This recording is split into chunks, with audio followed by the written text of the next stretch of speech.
Only thing I want you to do is to be ready. This is the broadcast that will talk about open and honest conversations every time we come live. I want you to get ready. Get ready, prepare yourself. Things happen all the time. There's always things coming at us. Get ready, strap your seatbelt on real tight, and get ready because you are embarking in. This is The Raheen Ashimi Show.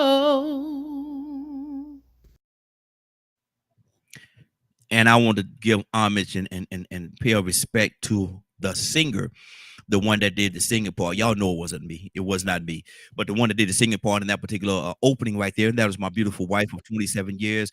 I want to say welcome, thank you to her for actually doing that for me. She don't like doing stuff in public like that. She don't like putting herself out there, but she thought enough of me to do that. So she sung that part for me. So I'm grateful for that. Good morning, good morning, good morning, good morning, good morning, and good morning, everybody. Good morning, everybody. Welcome to another episode, brand new year. But we're gonna start off the year not with the morning glow. We're gonna start off this year, just for today, with the Raheen Ashimi show. Now, this is the Raheen Ashimi show, and we have a lot more liberties on the Raheen Ashimi show than we do on the morning glow. We loosen up a little bit on the Raheen Ashimi show, a little more than we do on the morning glow. So it's gonna be very interesting how we're starting this year off. I wasn't gonna do this, but I'm gonna tell y'all something. I wasn't gonna do this. I was gonna take the day off and I was gonna sleep it in this morning. But I had a brother that means so much to me, man. Come to me and say, look here, go ahead and do it. As a matter of fact, don't do the morning glow. Do the Raheen Ashimi show as your first show of the year. And because of the fact that I take what this brother says to me in such high regards, I'm here this morning. So I want to say thank you for him for doing that for me and for light putting that light in me. Because like I said, man, I was gonna be in the bed sleep. I was gonna be sleep this morning, sleeping. And so wise man, good morning. This is my brother from another mother, but we got the same father. Toussaint, are you there, sir? Yes, sir, man. I tell you what, I like that.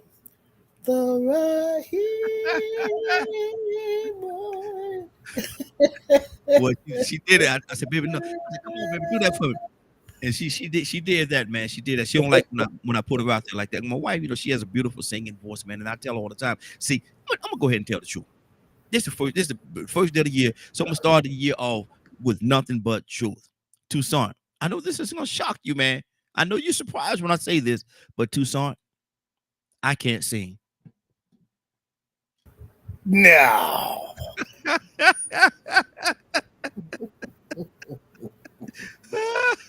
Toussaint, look here, brother. I can't sing, man. I'm gonna go ahead and tell you, I can't sing. Mm-hmm. Wait a minute. Wait a minute. I don't know if you did that. You used to. Yeah. At one time you sang that song. It's kind of wake up everybody. And Wake up, everybody. No more sleeping in bed. No more backward thinking. Time for thinking ahead. The world made so many. Go ahead. Go ahead. I ain't gonna give you still. I'm gonna do well, it. the thing about it is right here. You got the word. You got the words right. The melody, the key, the pitch, and everything is totally off. But but the words was good. The words was good. I give you an E for effort on the words, but you everything else, brother, you failed. You You got the words right. hey, hey, Toussaint, I ain't fooling with you this morning, man. I'm I ain't sorry. fooling with you. I'm sorry. I ain't fooling with You, you. But uh, I I want woke to, up because I told you to wake up, and you woke me up. and that's I wasn't gonna put you out there like that, man. But look here, show this. Look here, man, get up and do it regular time in the morning. I said, man, you sure? Yeah, man, yeah, get on up. Because I'm gonna tell you something. We had a beautiful, well, I say we, I put myself in there like I was like, like I was a part of it. But you all had a beautiful prayer, bringing in the new year last night, man. Bringing in the new year in prayer, that was beautiful. And the people that you had on there was absolutely amazing, man. I really enjoyed it. And but after that, it was like, it's time to go to bed. It's like 1 o'clock my time. It's like 1:15, whatever it is, my time. So Right. I'm sleepy. I'm tired. I don't but man, Tucson, he did say, "Go ahead on, y'all. Go ahead on, go ahead and do it." And blase blase. So here we are. Here we are, and y'all got to thank Tucson for that, man. And like I say, because of the fact that it came from him, had it came from anybody else, I said, nah, man, we're gonna sit it out. But because it came from that brother right there, but that's my big brother, man. I gotta listen to what he tell me, man. Don't tell him I said that. But that's my big brother, man. When he tell me something, I'm gonna listen to what he say to me because I know he ain't gonna tell me nothing wrong. I have enough confidence in him that he ain't gonna tell me. I know he ain't gonna tell me nothing wrong. And so he tell me drive down that road right there. I'm gonna drive down that road. You better make sure I travel that road already. Hey, you know, Be lost in Atlanta. You hey, look, live there. but Tucson, I'm gonna tell you something. I still ain't tried the vinegar thing you told me about. No, sir. I'm telling you. Yeah. Apple cider vinegar. I'm telling you, apple cider vinegar diluted. Mm-hmm. And I don't know if some people can refer to what I'm finna say.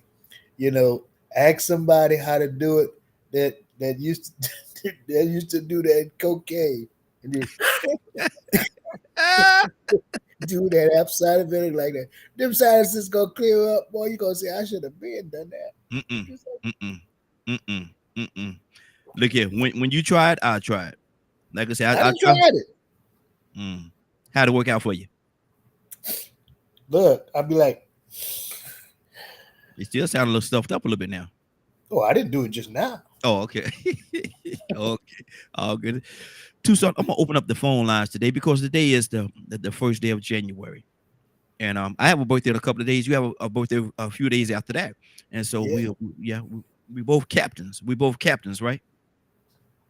Yeah, Capricorn. Yeah, we both captains. That's right. That's right. And I'm gonna open up the phone. I'm gonna open up the phone line too. So I'm gonna start off with you though.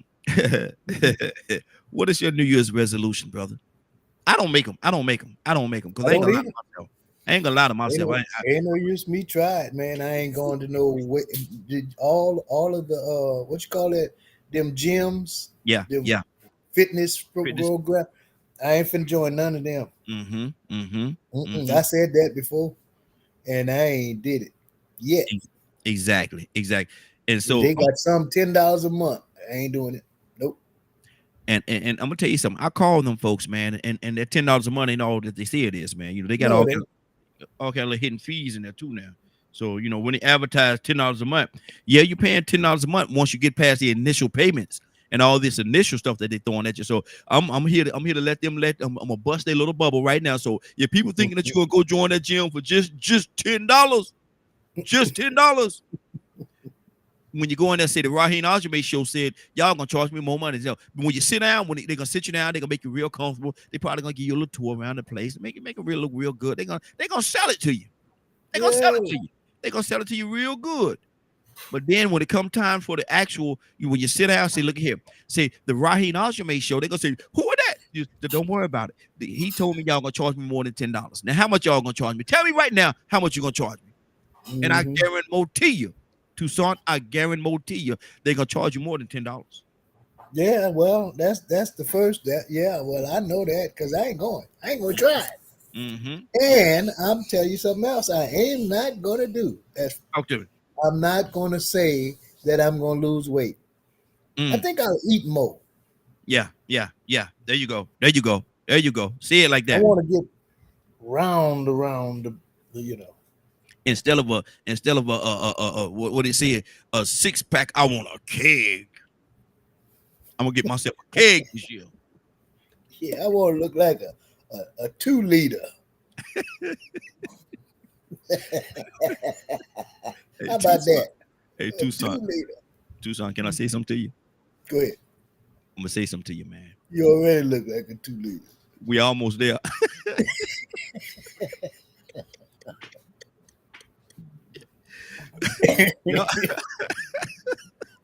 If we ain't there, brother, we are.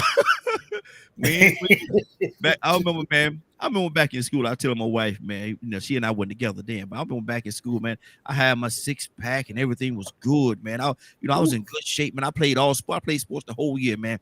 I went from football to wrestling to track.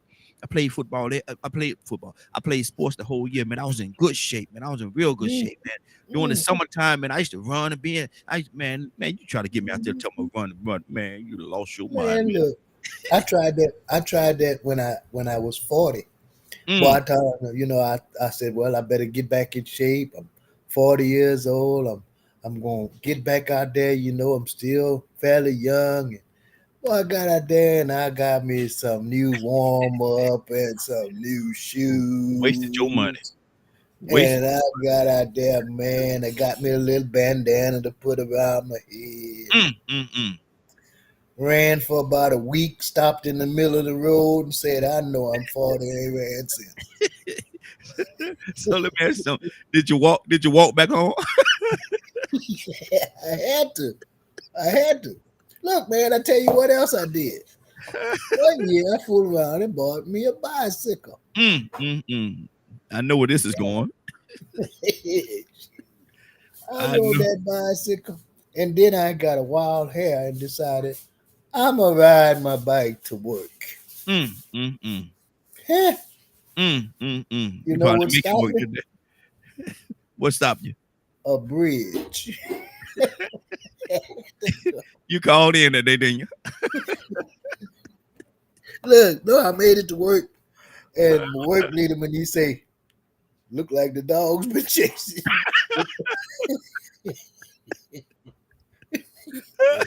He said, look like you've been chased by dogs. Change the whole outlook on that thing. And so that's what I'm gonna let happen this morning, man. I want people to call in. We got quite a few people that's tuned in with us already, and I appreciate each and every one of you being here.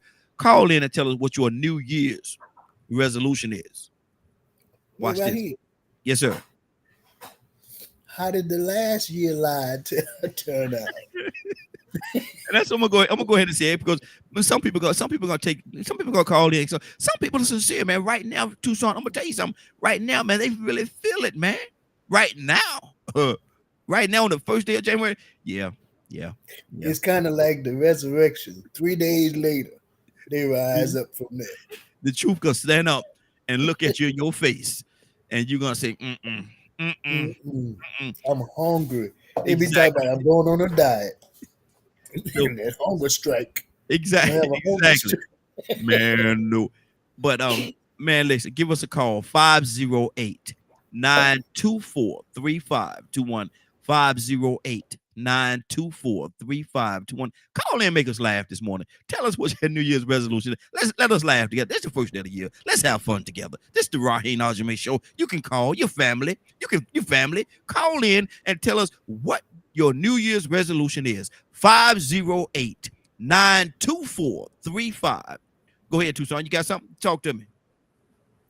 I'm waiting for the ones that says I'm going to get closer to God.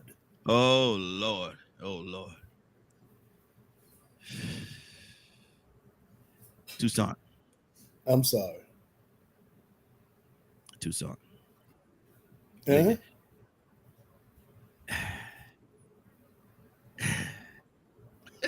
What's wrong? What's wrong? Did I say something wrong? I'm trying to be mindful of my words right now. I'm trying to be mindful of my words, man. Raheen, Yeah. Tucson, this they a lying, man. this a Christian broadcast. That's why I got to be very mindful, and I don't want to discourage anybody. I don't want to discourage anybody. So if you feel that in your heart that you want to get closer to God, that's good. That's a good thing. But I want you to know and understand He's already closer to you. The divide is see that's what I want. I want to be real mindful as to how I say the divide is not Him from you, it's you to Him. That's the bridge right there, because He made a promise to you in the beginning of time. I will never leave you nor forsake you. And so He's with you in everything that you do. It's just that you don't want to acknowledge the fact that He is there, and you want to. And I'm talking to somebody right now. You want to drive the ship yourself. You don't want nobody. You don't want God or nobody else driving your ship, because why? It's your ship. Mm. And so why should I let somebody drive my ship when I could drive it myself? And see, what you don't understand is if you don't hurry up, and give Him the wheel, you're gonna drive it over to Niagara Falls. Lord have mercy. You know what? They had got a song. It says, "Without him, my life would be rugged. Mm-hmm. Without him, I'm like a ship without a sail." Come on. Mm-hmm. What you say? Yes. Come on. And that's I guess when the writer wrote that song, they had sailboats. mm-hmm. I guess. Mm-hmm. Come on. And can you imagine being tossed in the wind with Mm. nothing to guide you? Mm. No protection Just at all. nothing. No, you can't turn, no nothing. No How? rotor, no stern, no nothing. You just know you got a boat. Mm-hmm. Mm-hmm. Mm-hmm. And And that however ain't good. them waves come at you, is how they gonna That hit is. you. Mm. That is. And so yeah, And you got, we you got try that though, man. I mean, I don't know about you, Raheem, but I thought I had this thing called life down pat. yes, sir. Yes, sir. Yes, sir. And Tucson, we so much in charge. We so much in control. We got this. Hmm. Hmm, Mm. I've done this before. Yeah. Look, we even say this. I've been there, done that, Mm-hmm. Mm-hmm. and still bump our head. Tucson, been there, done that, and got the scars to show for it. That's the problem right Yeah. there. Yeah. That's Yeah. where the scars come in. Mm-hmm. Mm-hmm. So I don't know, man. These New Year's resolutions, I don't know. Maybe maybe some people have some. I don't know, man. I tried that when I Mm-hmm. was younger, and they never did work. Not now, one of them. Tucson, I'm gonna go ahead and say it like I'm gonna say it like I want to say it. I tried that not when I was younger, but when I was dumber. There it is. Mm. I tried it when I was dumber. I tried that. So how you gonna plan for tomorrow when tomorrow ain't promised Mm. and it Mm. ain't never been touched? Exactly. You don't know what's coming. Mm-hmm. Come on. Because I planned. I had some plans. Let me throw this out here for free. I guess this might hurt a little bit, Mm-hmm. but I done planned with some family members that are no longer there. Mm. Whoa. Whoa. Didn't make it through. No, Didn't make it. unfortunately, that's the sad truth. Yes, That's sir. the sad, profound truth. Yeah. Oh, So did we scare these people off, man? yeah. I Well, mean, I I don't mean, know. I mean, they're still there. We got quite a few people that's actually They ain't watching, gonna talk to us. and TikTok is full of people, man. We got TikTok is full of people already, man, watching us this morning. I definitely appreciate each and every one of you that's watching. But don't let us scare y'all. Don't let us Think scare you y'all. gotta call Tyrone? Call him. Because my thing is right here. If you got a New Year's resolution, you know your New Year's resolution, share it with us. And look, ain't nobody listening. Call in. Call in. Ain't Ain't nobody ain't listening. no, ain't nothing wrong with them. Yeah, Ain't yeah. nothing wrong with making New Year's resolution. Ain't no wrong lying to yourself. Well, It's you. the thing it is the problem I've been having with New Year's resolution is keeping them. Yeah, yeah.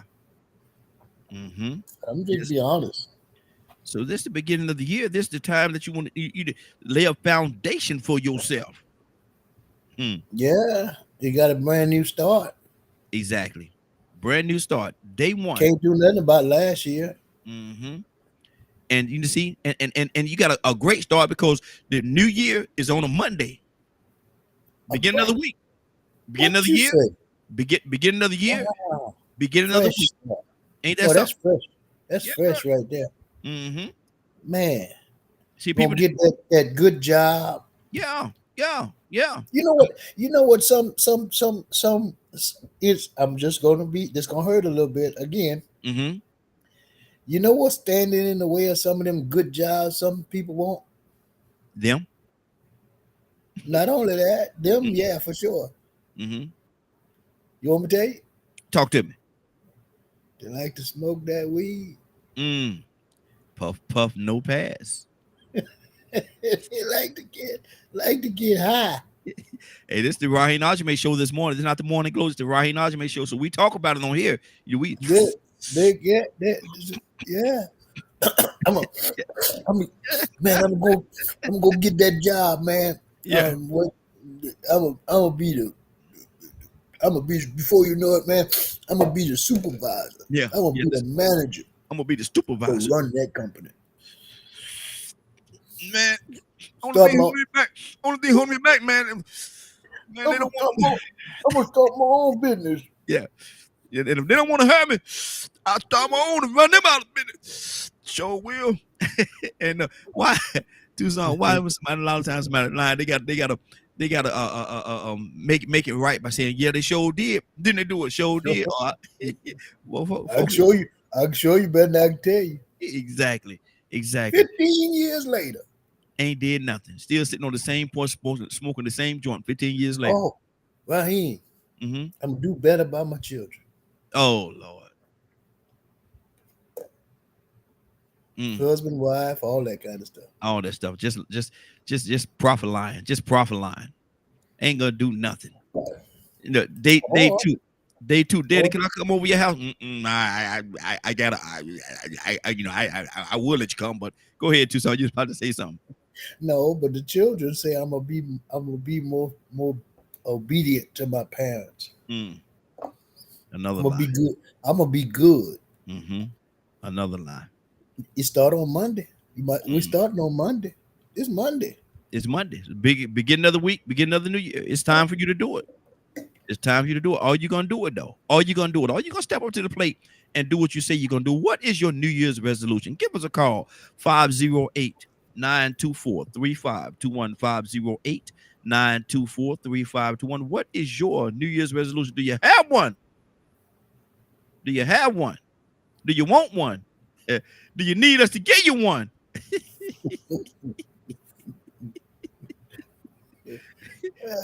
I'm gonna go natural. I'm gonna go natural. Yeah, I'm going natural now. Naturally ball.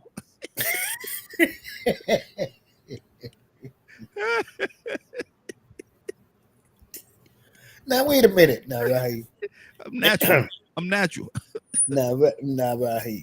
Tell Hold the up. truth. And number one truth, brother. And number one truth. Right now sometimes Mm-hmm. you might need to use that straightening comb. Don't do natural. Look here, look. Tucson, let me ask you something. We'll get something else. Why people ain't never satisfied, Tucson? Because why people with straight hair want to curl it and people with curly hair want to straighten it? Kills me. Here's the killing part. This gonna get me in trouble. This is gonna hurt too. Cut the hair and wear. Oh no, I ain't gonna say it. Mm-hmm.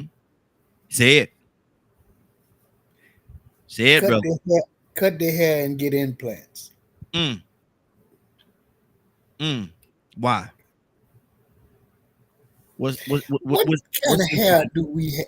What kind of hair do we have these days? Is that human hair, horse hair, or what hair? Tucson, you almost maybe be real mad and real nasty just now. You almost maybe say something real nasty. I had to refrain to think about it for. See, sometimes think. I'm gonna tell y'all something. This is a new year. Please, y'all, think before y'all say something. Sometime, take just a second to think about it. But yeah, I don't know what kind of hair that is, Tucson. I think it's manufactured hair. Plastic. Yeah, but I get too close to that fire. Come on, we're gonna get close to it. We're gonna have an intimate moment. We're gonna have a fire by the fireplace. You let one of those sparks hit that hair, you know.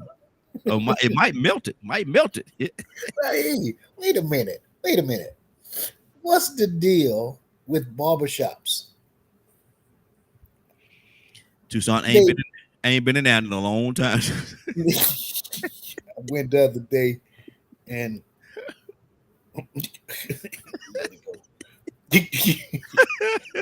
ain't been in there in a long time. Tucson, yeah. Wait a minute. They draw your lining in. And they spray black over the front of your head. And I'm saying to myself, wait a minute now. Man and My women. hair is white. Yeah, yeah, yeah. Soon as I wash it, that's over with.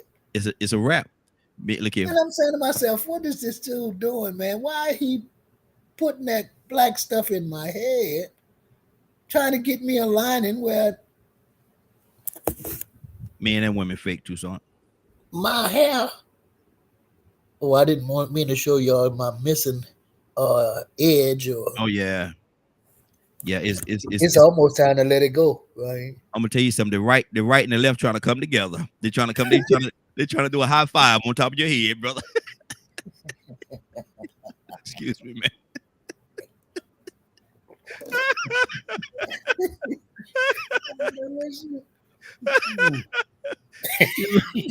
Oh, you look right here. Wait a minute. You know what just happened?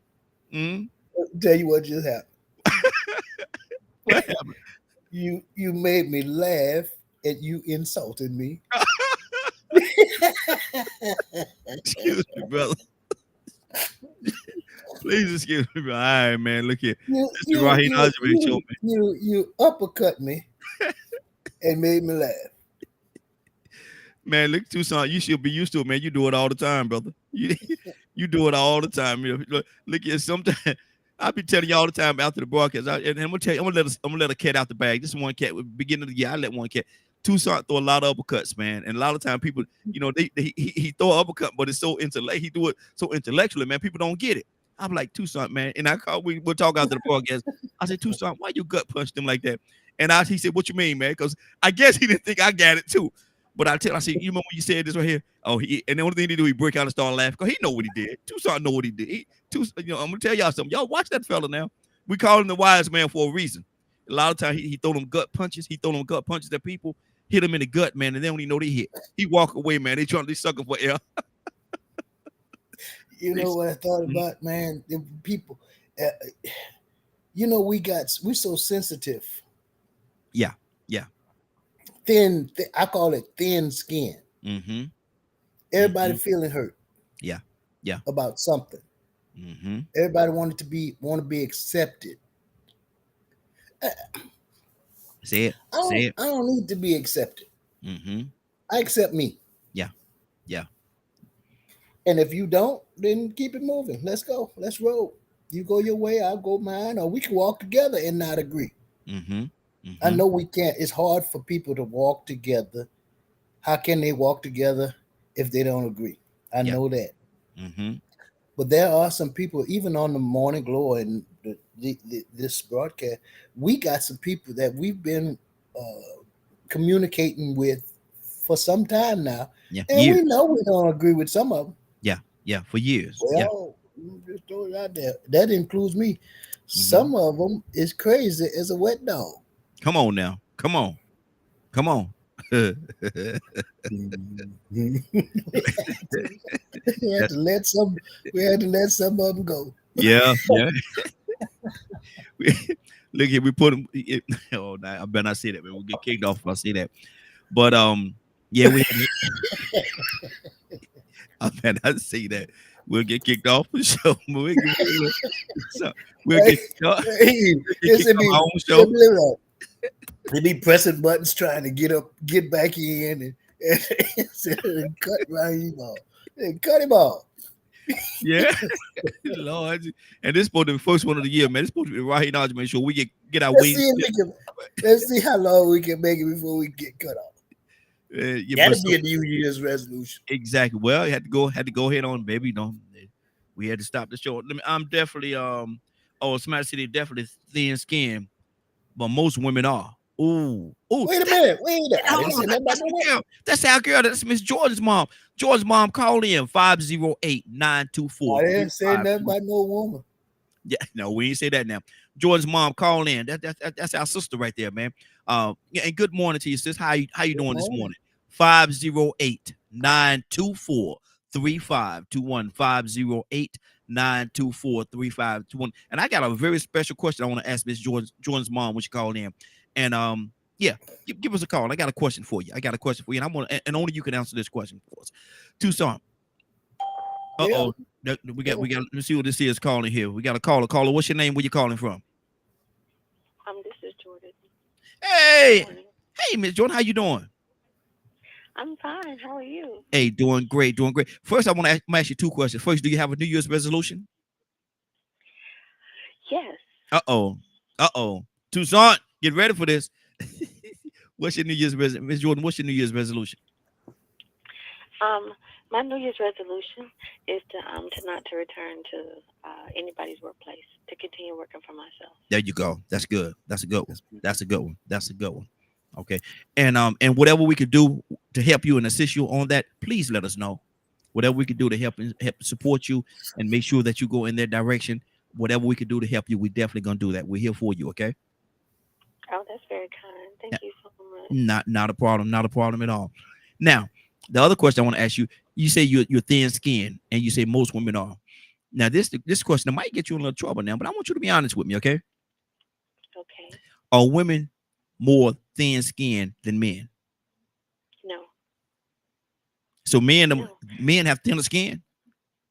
Uh-oh. Yes, and not only do men have thinner skin, I think that men are more emotional than women. Oftentimes, you can tell in a conversation. Here you go. Mm-hmm. We could use Brother Tucson as an example. Uh-oh. Brother Tucson, he shanks people in conversation. Mm-hmm. They stand there, don't even realize they've been shanked. Uh-oh. But if somebody comes for him, he get a little loud and out of pocket. Uh-oh. Tucson. I love you. I love you. I love you. I'm just using it as an example. It is just oftentimes people use things as they cloak themselves in protection. Mm-hmm. And they'll say, I'm not afraid of anything. I'm not afraid of anything. People who aren't afraid don't go around announcing that they're not afraid. They're simply not afraid. Mm-hmm. Just because people say I'm not thin-skinned doesn't make it a fact. Okay. So you have to look at the evidence, and the evidence demonstrates oftentimes men are more emotional than women. Something will happen, and a woman may cry. Mm-hmm. To cry is a form of discipline. You know what I'm saying? You focus your emotions on internally, you cry it out, you get over it, and then you analyze, how am I going to get over it? Mm-hmm. But men, oftentimes, something hurts them, they don't cry. What do they destroy something. They punch a wall, they tear up something. Which one is more emotional? Which one is more positive? Which one is more productive? We have tear ducts for a reason. Mm-hmm. If you never use them, where does that energy go? Okay. Where does that hurt go? Mm-hmm. That's good. Let us be fair. That's good. That's good. Tucson, Jordan, she put it out there, man. She said you thin skinned, brother. She said you throw a punch, but you can't take no punch. I heard that. I heard it. I heard that. She said you'll throw a three-piece, but somebody do that bob and weave and throw that counter punch back at you. You ain't gonna. And I heard, and here's what else I heard, and I'm not mad. She says out of control and out of something about out of pocket. Yeah. So here's the thing. This is helpful for me because I'm gonna check that out. Mm-hmm. Mm-hmm. I'm not gonna blow it off. Yeah. I got to check that out because mm-hmm. I might be missing it. Tucson, I might be. She might have. She called in, man, and she read you this morning. Look, wait a minute. I might need therapy. Yeah. I'm sorry. I'm not taking what you say lightly. No, I'm not. I really am not.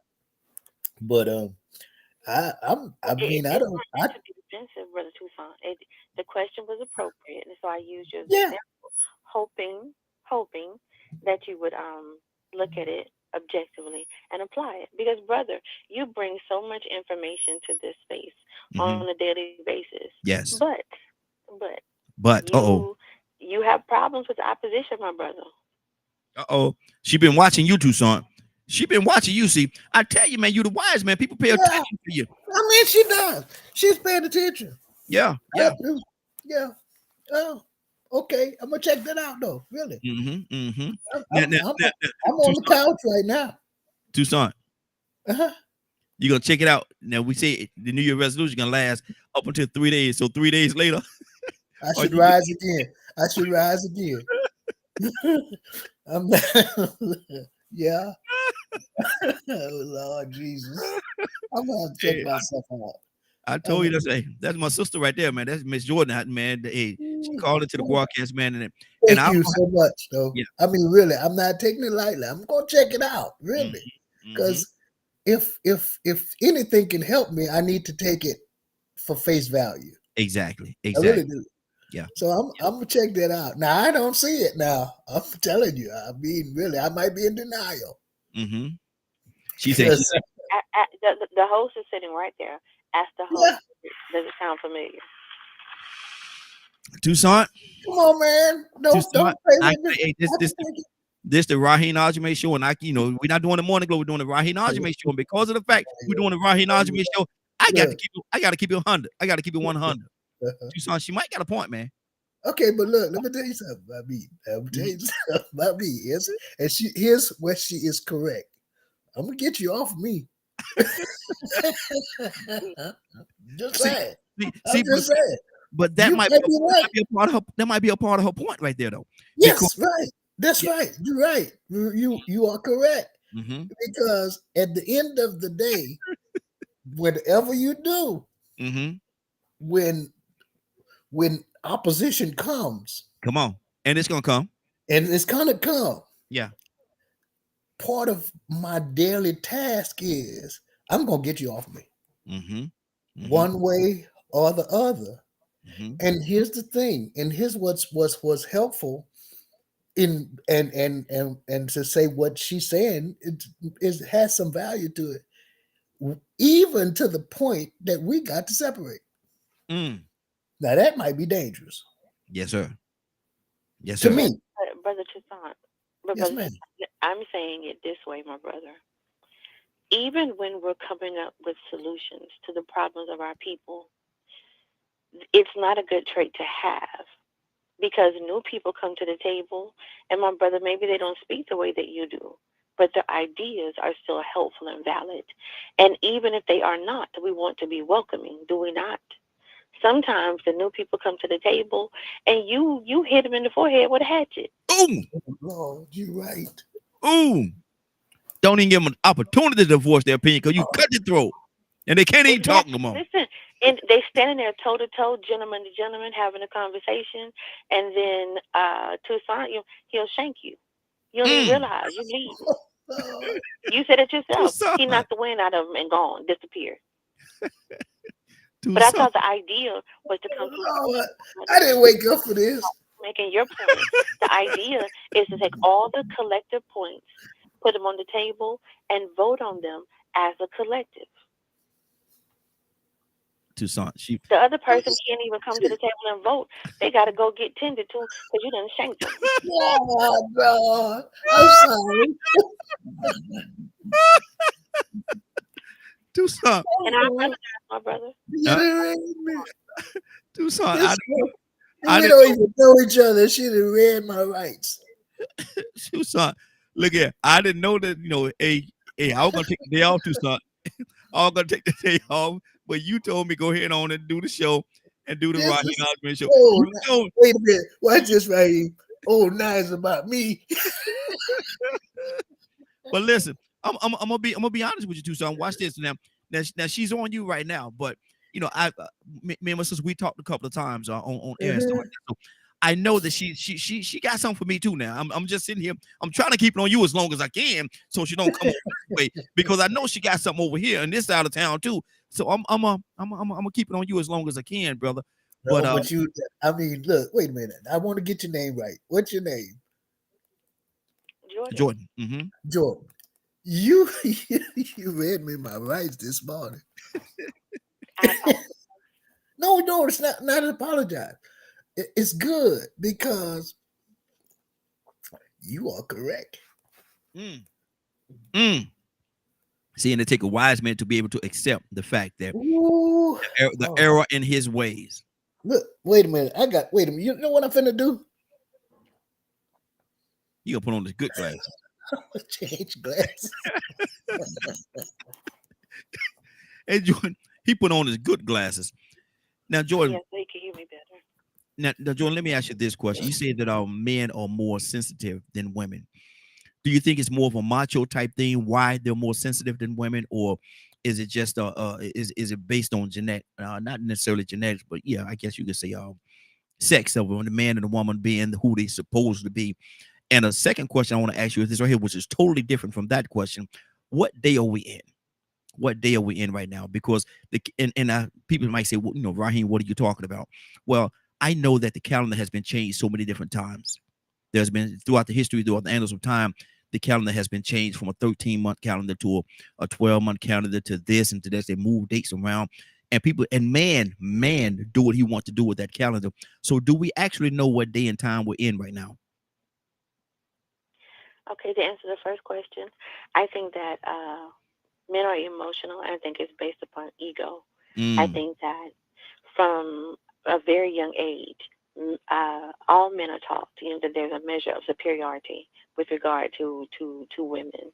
Because you're a man, somehow you're above. mm-hmm, But we live in a society where women are very educated, they're very resourceful, women are very capable, and in becoming those things, we operate differently in conversation.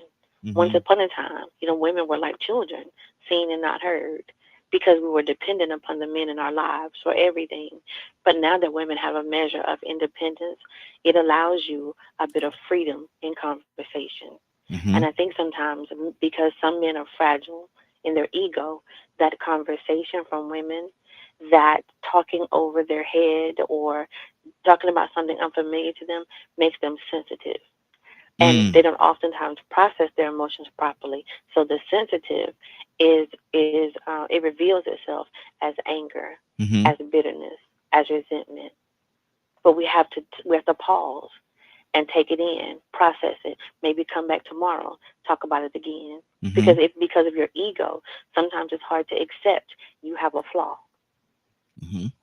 Is that on both the man So and the that woman, or it's that's just a man thing? To be honest, I think that it is more so a man thing because remember I said men are raised to think that Mm-hmm. you are the most powerful because you are a man. Mm-hmm. Conversely, women are raised to think that we are emotional and we're the weaker vessel. So it's Mm-hmm. easier for us to acknowledge, we have shortcomings. One of my shortcomings is I have a difficult time in a conversation seeing things beyond my point of offense. Mm-hmm. Once you've offended me, I want an apology. I want a correction.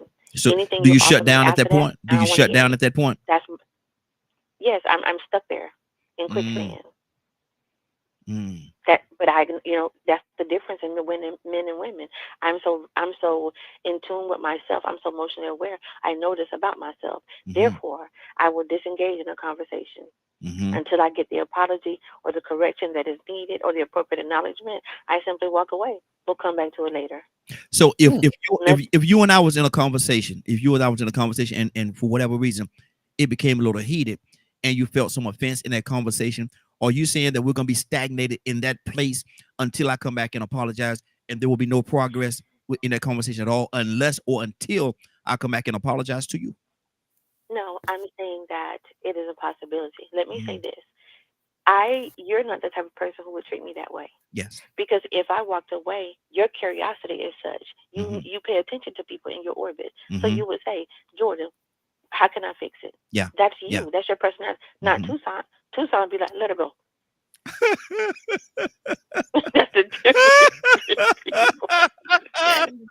We back on you, brother. And on the other side, when I walk away and my feelings are less hurt because I will reflect upon myself, I will come back and I will say to you, Mm-hmm. listen, yes, I apologize for cutting the conversation. I apologize that you couldn't complete your thought. I apologize that my behavior may be perceived as rude, but I was hurt. Mm-hmm. And at this point, we can continue. Mm-hmm. So do you see? I didn't require an apology. I Yes. apologize. Mm-hmm. That's a Mm-hmm. woman. That's the lack of pride. Women, I try to operate with humility in most cases. I'm not perfect, but I Mm-hmm. do try to operate in humility. That's good. That's good. That's good. You Um, listen to song? Yeah, I muted my phone, but I'm listening because I can't deny what you're saying. mm-hmm. But Mm-hmm. I got it. I know. I know if you know what I mean, I don't know how you know me. Sir, I listen. I pay attention to a lot of Yeah, things, and yeah. listen. Humility teaches me that every time I hear something, I don't have to respond.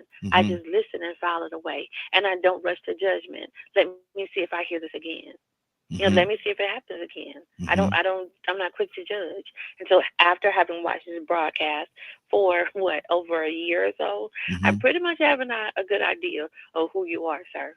No offense. Thank you. You are who you No, are. that's good. I ain't mad at you. Mm-hmm. All I ain't mad, all of us can work to be better. That is all. I ain't mad at you. So let me ask a question. I see you, Toya. Coming to you, sis. Go Oh, ahead. well, No, no, no, no. no, No, no, ask you. because what I'm saying, what I'm hearing you say, and we live in a society where men are brought up to feel like, even when we say, the scripture says, the women are the weaker vessel, not the man. Okay, Mm-hmm. let's just put that there. Okay. And then, if especially if you have a father in the home that was a father, a dad, a Mm-hmm. provider, and all that kind of stuff. Okay, now we live in a society where we have strong, de- independent women that are survivors, Mm-hmm. that have a point of view.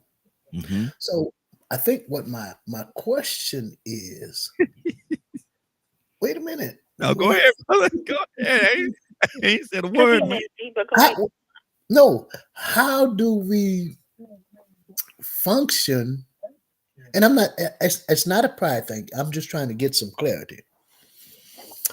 How do we remain masculine without almost being feminine? Because we have that coming up in this society where, how Archie Bunker's song that I used to quote, we men were men and women were women. Now we don't have that. It's kind of fading to the left quick. Mm-hmm.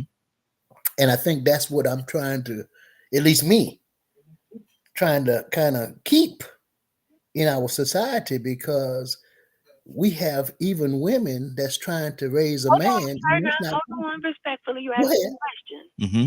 If Yeah, are go you ahead. if you want to answer, I could just sit here. Uh-oh.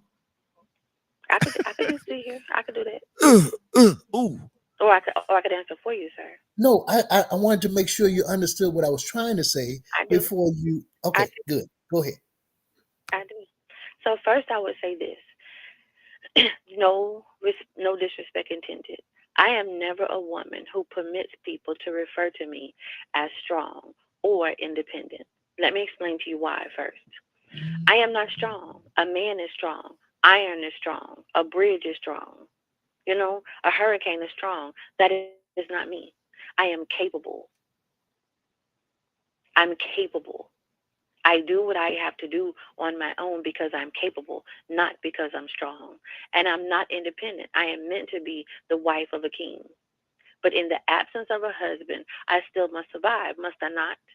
And Yes. because I was trained by my father and my grandfather to be resilient, to be self sufficient, I'm able to take care of myself adequately. That's not me being independent.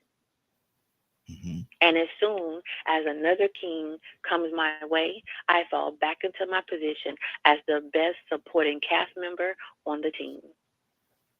That's the first thing. The second thing is we have to get away from the idea that masculinity and femininity are tied up in deed in roles. They're not. To provide for oneself is simply being self sufficient. That is neither masculine nor feminine. That is survival, is it not? So if I'm capable and I can take care of myself, and then I partner with someone and I marry, me being capable does not detract from his masculinity.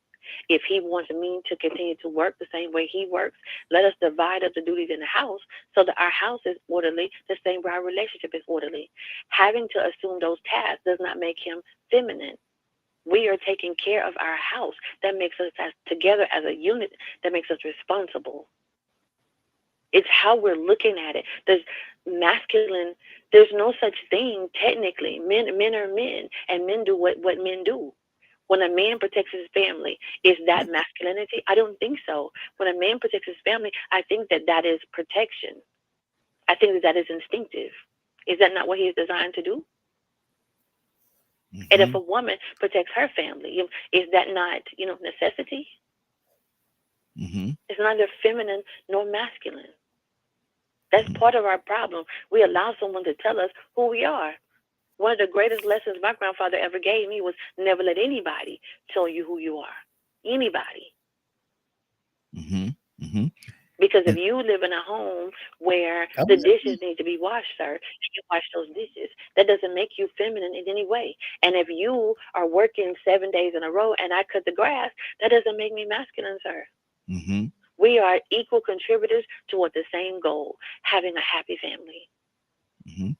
And Take so, away that nonsense of masculine and feminine. That is what is distracting us. That is the thing, the little shiny thing that is put here for us to focus on instead of focusing on how to build as a collective and how to support one another, within a relationship.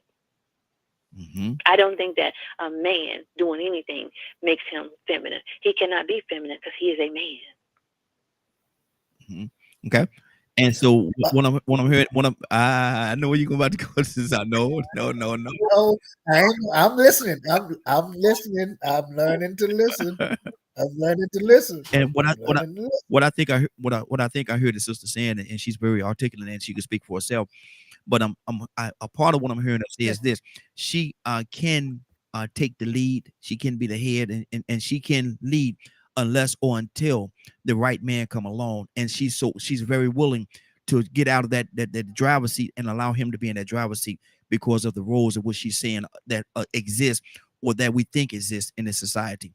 I think she says she's willing, she's able to lead, but she's willing to follow. Sister, am I right? Almost.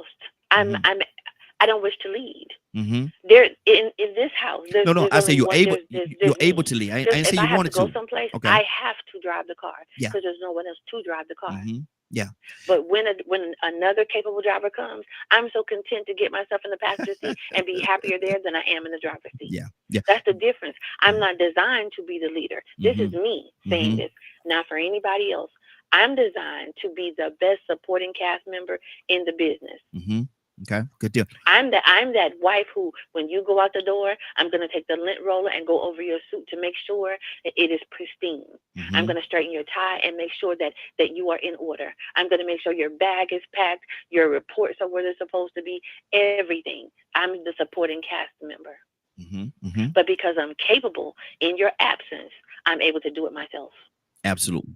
Absolutely. Let me Tucson, let me pull to I ain't gonna say that. Toya with a T. Toya with a T. She's been on with us for a minute. She's been listening to the thing. I don't know if what's being said right now is lining up with the way that she sees things as well. But Toya with a T, good morning. And this is the Raheen Ashimi show. This ain't the morning glow. We're starting off this year with the Raheen Ashimi show. We're gonna get back to the morning glow tomorrow. So Toya, good morning. How you doing this morning? Oh, good morning. I'll be back tomorrow. I'm on the wrong show. No, I'm just playing. Lord. Morning. Good morning. How y'all doing? I Hey. don't know if I should yield my 3 minutes to Mr. Donald or not. Toya with the T. Now, I done said a whole bunch of times how I'm a lot more man than most men. But I'm not gonna give my strength away. Yes, I is strong. Yes, I is independent. That the way my daddy taught me. Mm-hmm. Yes, I is feminine, even though sometimes I do push-ups and sit-ups and run around and work on cars and take out trash and climb trees and all that other stuff that boss supposed to do. Yeah, I might be a little masculine, but I'm still feminine. And I believe that us not knowing the difference between the two is why we are where we are. Mm-hmm. Should I say that a woman can't raise a man? I'm not going to say that because the man raised me. Mm-hmm. Can she teach you how to be a man? No. But she can teach you how to be a human. And I think that humans share the same traits. Now, I'm just going to be real. There was a design when God created us. A man was built stronger to do certain duties, stronger ones. that we probably can't achieve, right? Most Mhm. men pick a big old heavy concrete blocks. We don't do that on a regular. We'll tear our inside up and won't be able to have no babies. So there's an aerodynamics on how we're built on our job duties. Okay. Now, everybody eats. You're right. But while you out there picking up them big old heavy concrete slabs, and I got this 7-month baby in my belly and I can't do nothing, I need to make sure that I'm taking care of you, the cooking and the cleaning and then all that, because you're out there, you know what I'm saying? Again, there's a aerodynamic on certain duties that we're Mhm. supposed to fulfill as different humans.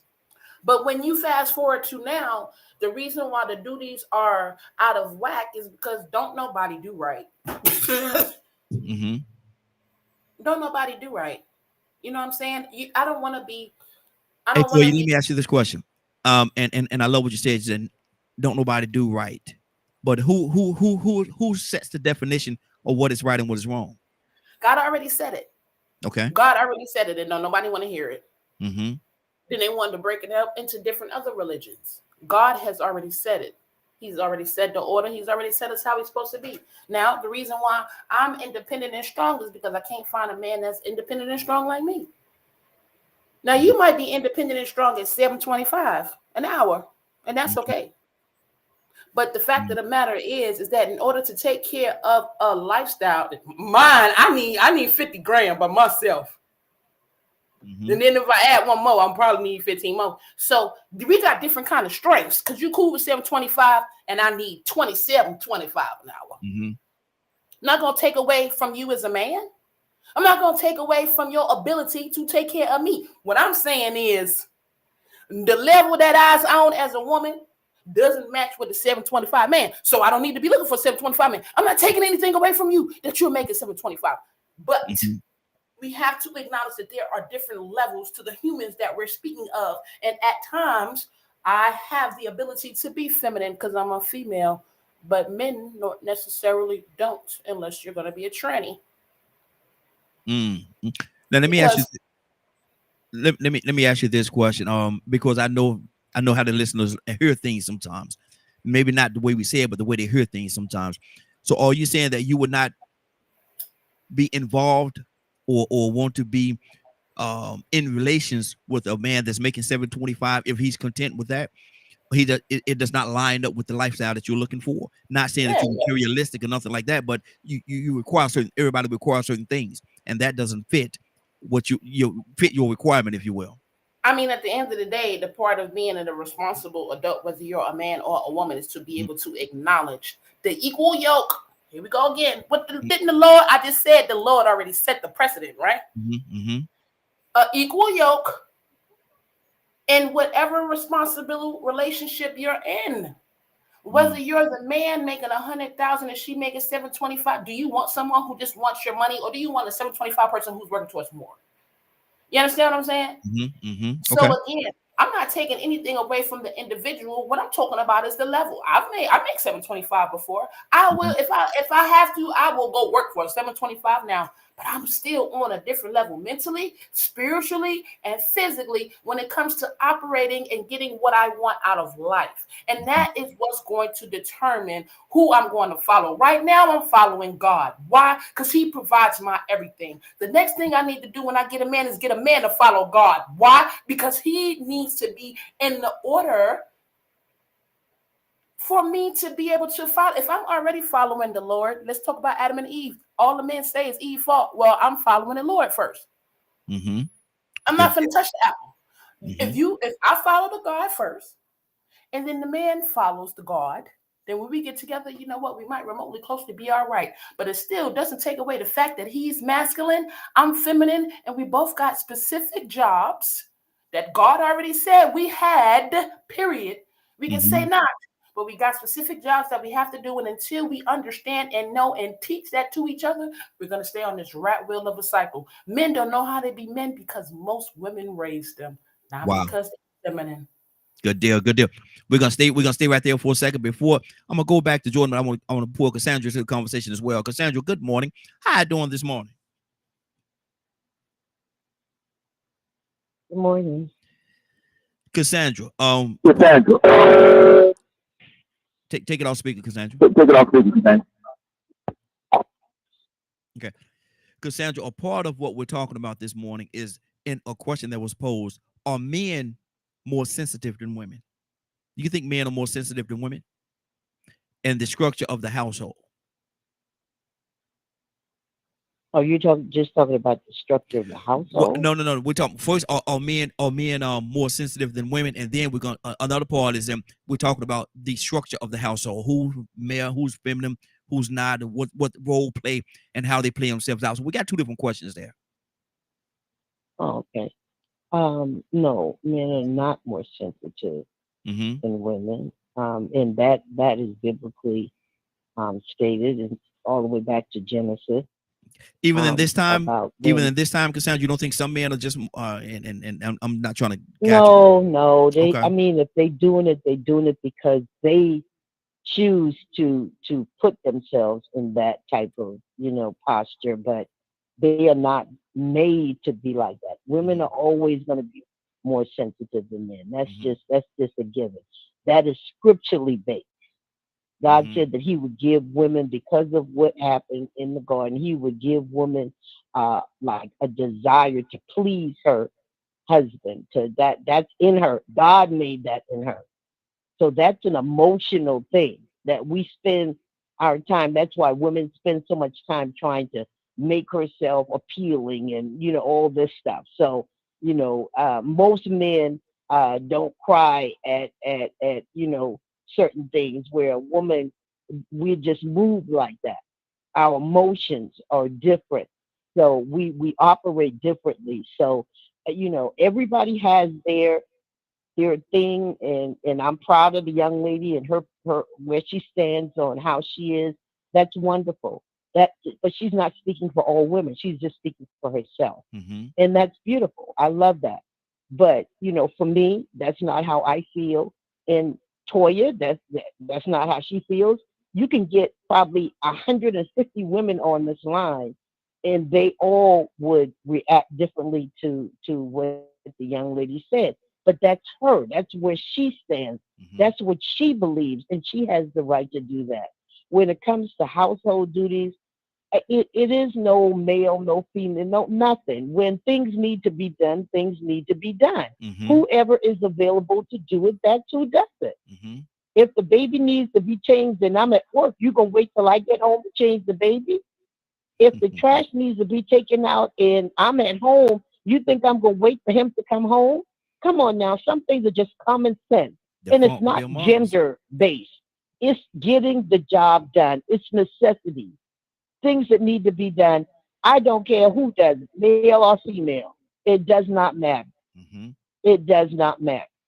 If Wow. you can cook and I can't cook, I don't want to eat nasty food. Let Uh, my husband cook. That he Lord does no. it better than me. Mm-hmm. Lord no. I just, some things is just too simple. Mm-hmm. Whoever is at the house and thinks something needs to be done, that's the person that needs to do it. So you mean to tell me this trash been sitting in this kitchen all day long? You don't smell that? You don't. You gonna wait till I That's get what I'm home to take the saying. trash? That doesn't even. I mean, who does that? That's a real nasty person. If it's a woman, if she's sitting in her house and smelling trash, and she won't take it out because I'm a female, what the? Well, come on now. It's Yeah, 2024. but We ain't gonna stay on the petty stuff. That's just ridiculous. and but Even the conversation doesn't make sense to me. okay, but Yes. Jordan's defense, she didn't say that. A part of what she was saying was, she would do all I these things. didn't say Yeah, yeah. she said it. No, Remember what I said. You Cassandra. got to pay attention because I don't want it to be. I said No, no, what no, the no, no. young woman believes is Yeah, her belief, but my and thing I'm is this. all for whatever she stands for. So But I'm not saying no, no, no, no, anything no, no, no, about no, no. what she Uh, believes. and I'm That's not what she Cassandra. believes. Cassandra, but I'm not saying that to you. I'm saying that for the listeners. I'm actually talking to. I know that that's not what you said. Oh, Yeah, okay. I'm talking to the listeners right now, and I want to make sure that they understand it, and not saying because we have very intelligent listeners, so I know they probably do understand what we're saying. But she never said that. Yeah. She said that she would do what has to be done in his absence. She would step up and take the plate and do what needs to be done in his absence. But when he come back, that's when everything will line up and they'll walk hand in hand in what they're trying to do. I'm gonna go back to Jordan, and Badger coming to you next. So be on standby, Badger. Jordan, what's on your heart, sis?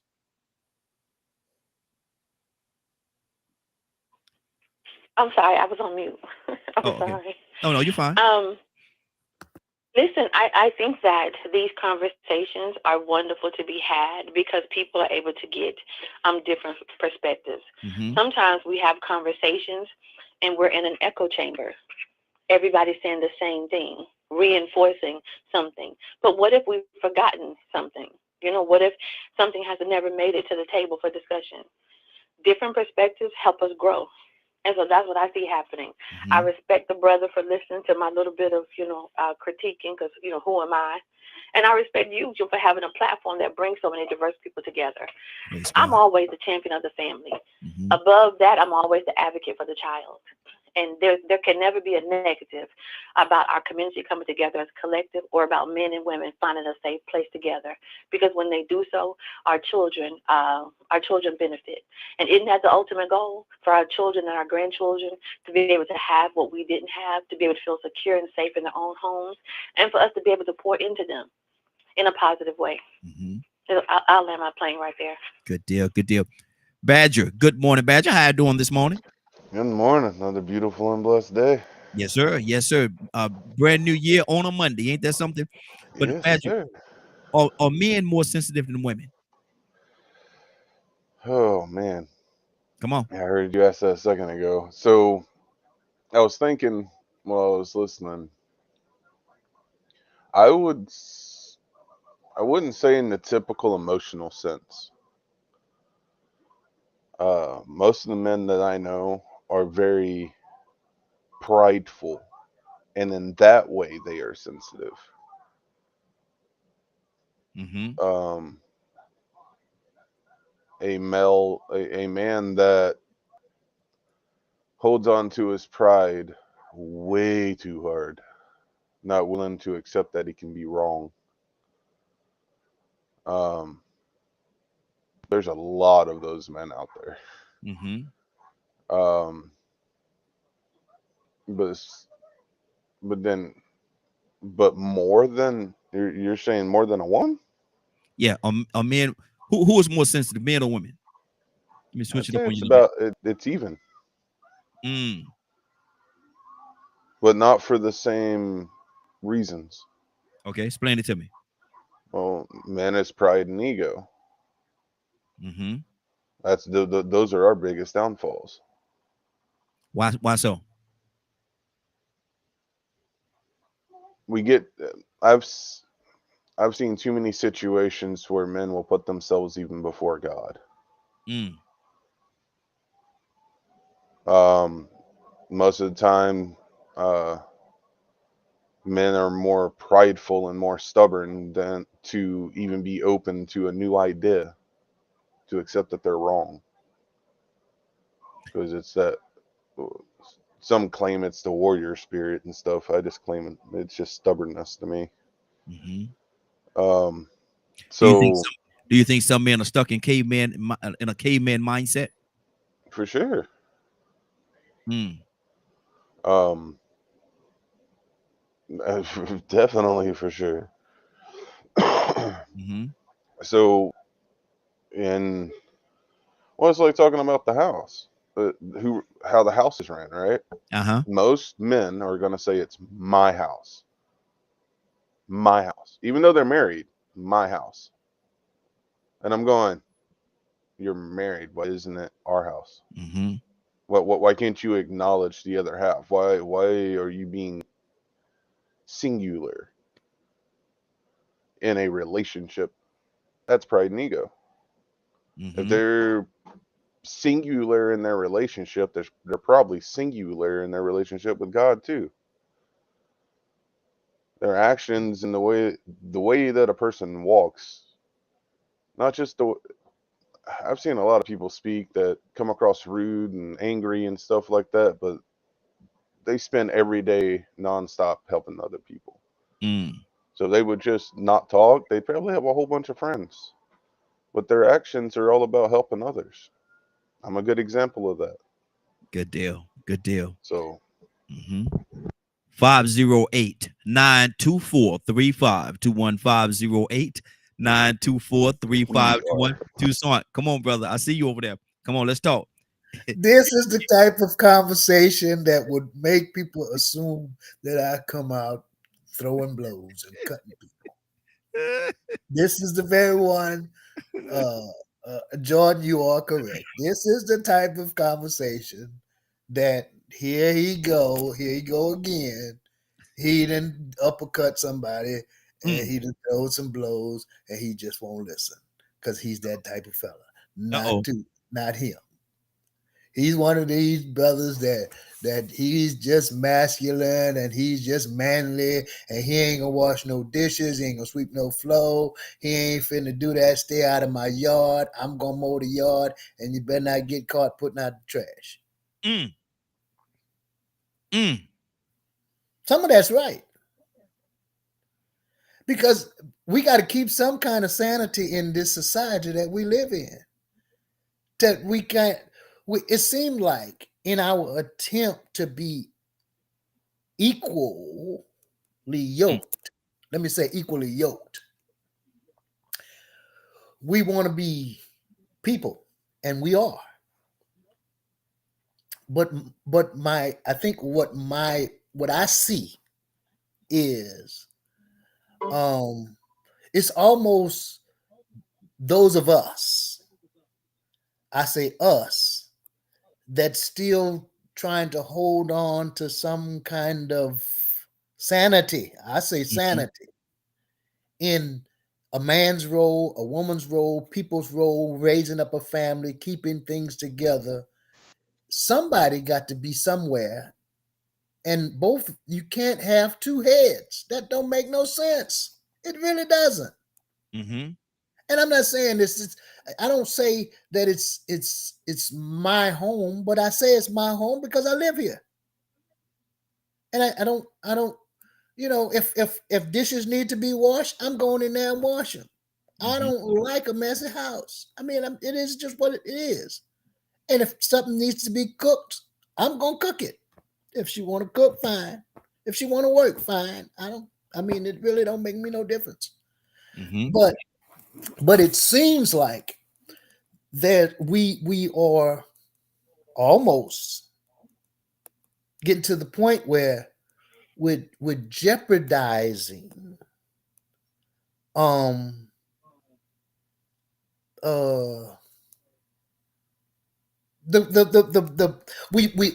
women are moving up at the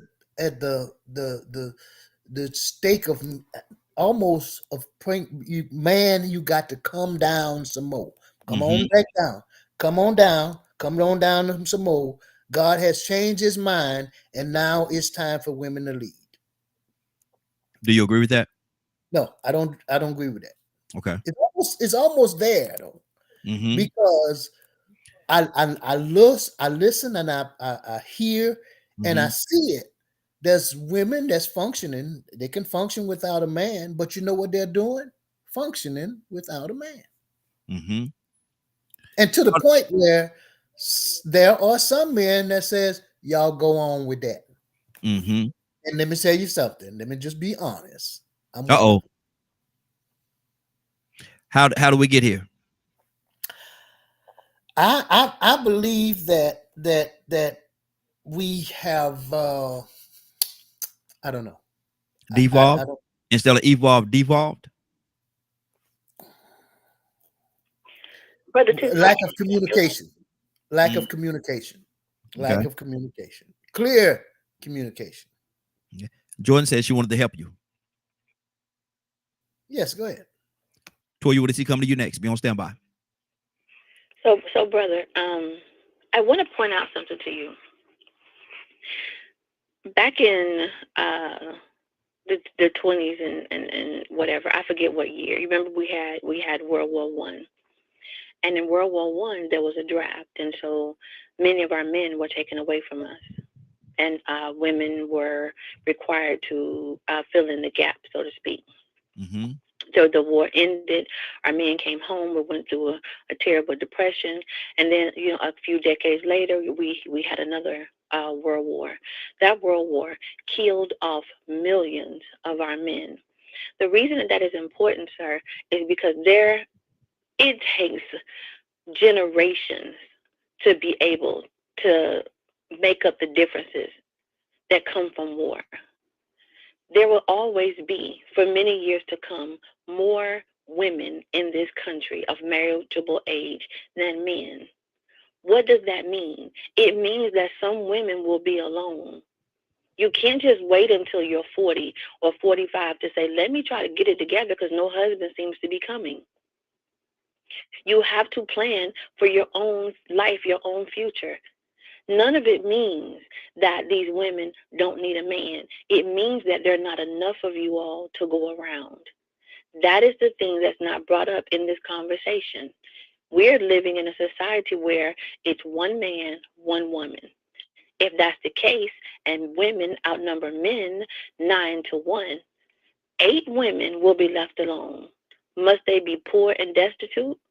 No, they must demonstrate some level of self-sufficiency. Now, what I have a problem with is sometimes in religion, you can't take the regular usher from the regular morning service and make that person the ambassador of the faith, because they may not be able to have those oratory skills that are necessary. So they stumble a bit. Likewise, you can't take some random woman and say that she's the ambassador of single women. How she phrases it is different. She'll say to you, I don't need a man. But Brother Toussaint, let me tell you what she may mean if you were to question her a little bit closer. What she may mean, sir, is that she prayed for a partner, dreamed and hoped that one would come. And in in that, she wanted him to find her capable and desirable. So she improved her circumstance. Her wish was, whenever he arrived, to be able to contribute something so that he knows she's in it for the long haul. She's capable. He didn't have to have that stress that he would have with someone who he has to do everything for. When the moment comes that you sit at the table and you say, I'd like to make this official. I'd like to merge these two companies, mine and yours. She's able to say, you don't have to fret. You don't have to worry. I have acquired these things, these skills, this education, this home, whatever. It's a demonstration of my capability as a partner. And I did it not for myself because I'm fiercely independent or because, I have some sort of ego. I did it because I prayed for you and I knew that one day you would arrive. And when you arrived, I wanted to make your decision easier because we do have to compete as the 9 against the 1. When I go to the table to compete, for you, Toussaint, I wanted to be clear. I have some things on this table, some things that make your life easier. I don't want to be the one at the table with you, and all I'm doing is just batting my eyelashes, Toussaint. Do you see the difference in how it is presented? Sometimes the capable woman does it because she's dreaming of you. And when you arrive, she's able to say, see, I wasn't just sitting idle, twiddling my thumbs. I wasn't just curling my hair every day. I was accomplishing things. Good deal. Good deal. 508-924-3521. The phone lines are open. Great conversation we're having today. This is the Raheen Ashimi Show. We're kicking off the year not with the Morning Glow, but with the Raheen Ashimi Show, and we got a lot more liberties on this particular broadcast to go a little further, if you will. Toy, you with a T. What's on your heart, sis? Talk to me. No, yes, ma'am. She was preaching when she said that. Very beautifully said. I wish I wasn't from the projects, and one day I'm gonna get it together to be as articulate. Until then, I'm gonna say it like me. Lord Jesus, Lord. Stop. I love a strong man. Ain't nothing wrong with no strong man, but I am strong too. And that's how my father raised me, a man. And he taught me about the Lord. And he taught me my position, and I choose the strength that I want to hold on to. I'm very capable of doing a multitude of different things that men do because a man raised me plumbing, cars, building homes. A lot of women, we don't build them like that. When boys are little and they run and they fall, we say, get up, don't cry. Mm-hmm. When a little girl runs and she falls, we baby her. So especially due to the nature and how we raise these two beings is going to determine how sensitive they may respond to things. But down inside as a human, just because I don't respond that way don't mean that I'm not sensitive to it. And this is where we get confused at when we go to playing these roles and calling these roles and think because this is your role that you don't have a feeling because you're the man. You don't want just as big of a gift on Father's Day because you're the man. You don't want just as big of a gift on Christmas or attention as we have trained us to think that the woman requires because you're a man. But at the end of the day, when we talk about equality, how selfish is that? I mean, I'm just being honest. Mm-hmm. Come on. The dynamics of the universe has set a precedent on a man and a woman, and these things that we do that determines who we are. I have the baby, you make the baby, you put the baby in me. So what I'm learning from God, because see, my father got me out of control. I mean, I have to submit because I already know how to do everything for myself.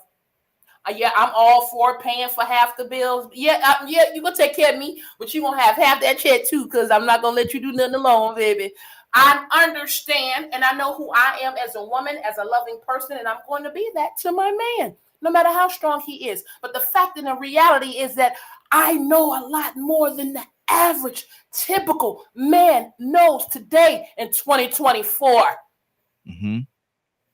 Because, like Toy. I put in the Yeah. So let me ask you a question, and this is certainly this is certainly not geared toward what you just said, but is that or can that be a part or a piece of the problem that a lot of times we think we know more than each other?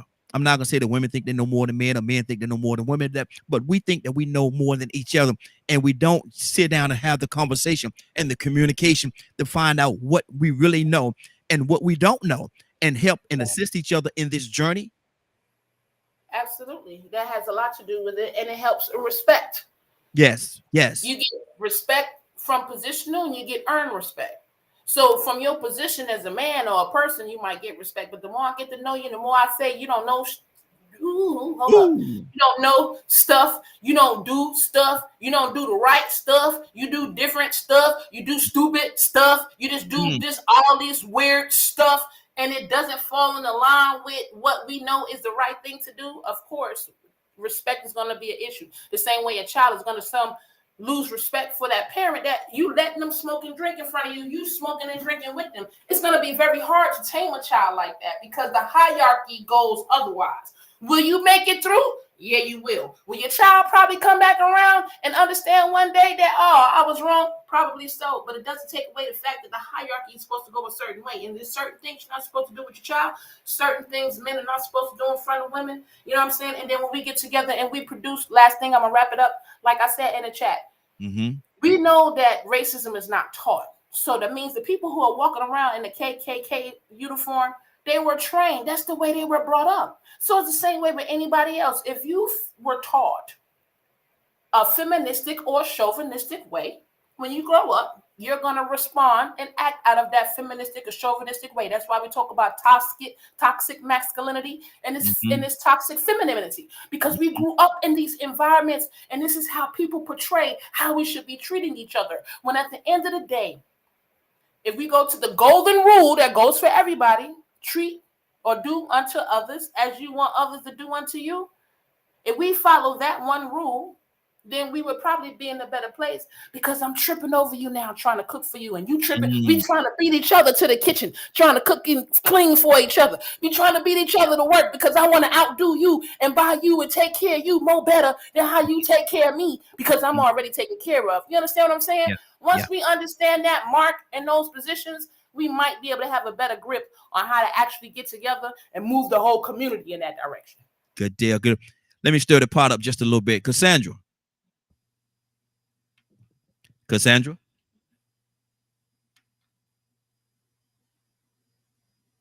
are you there?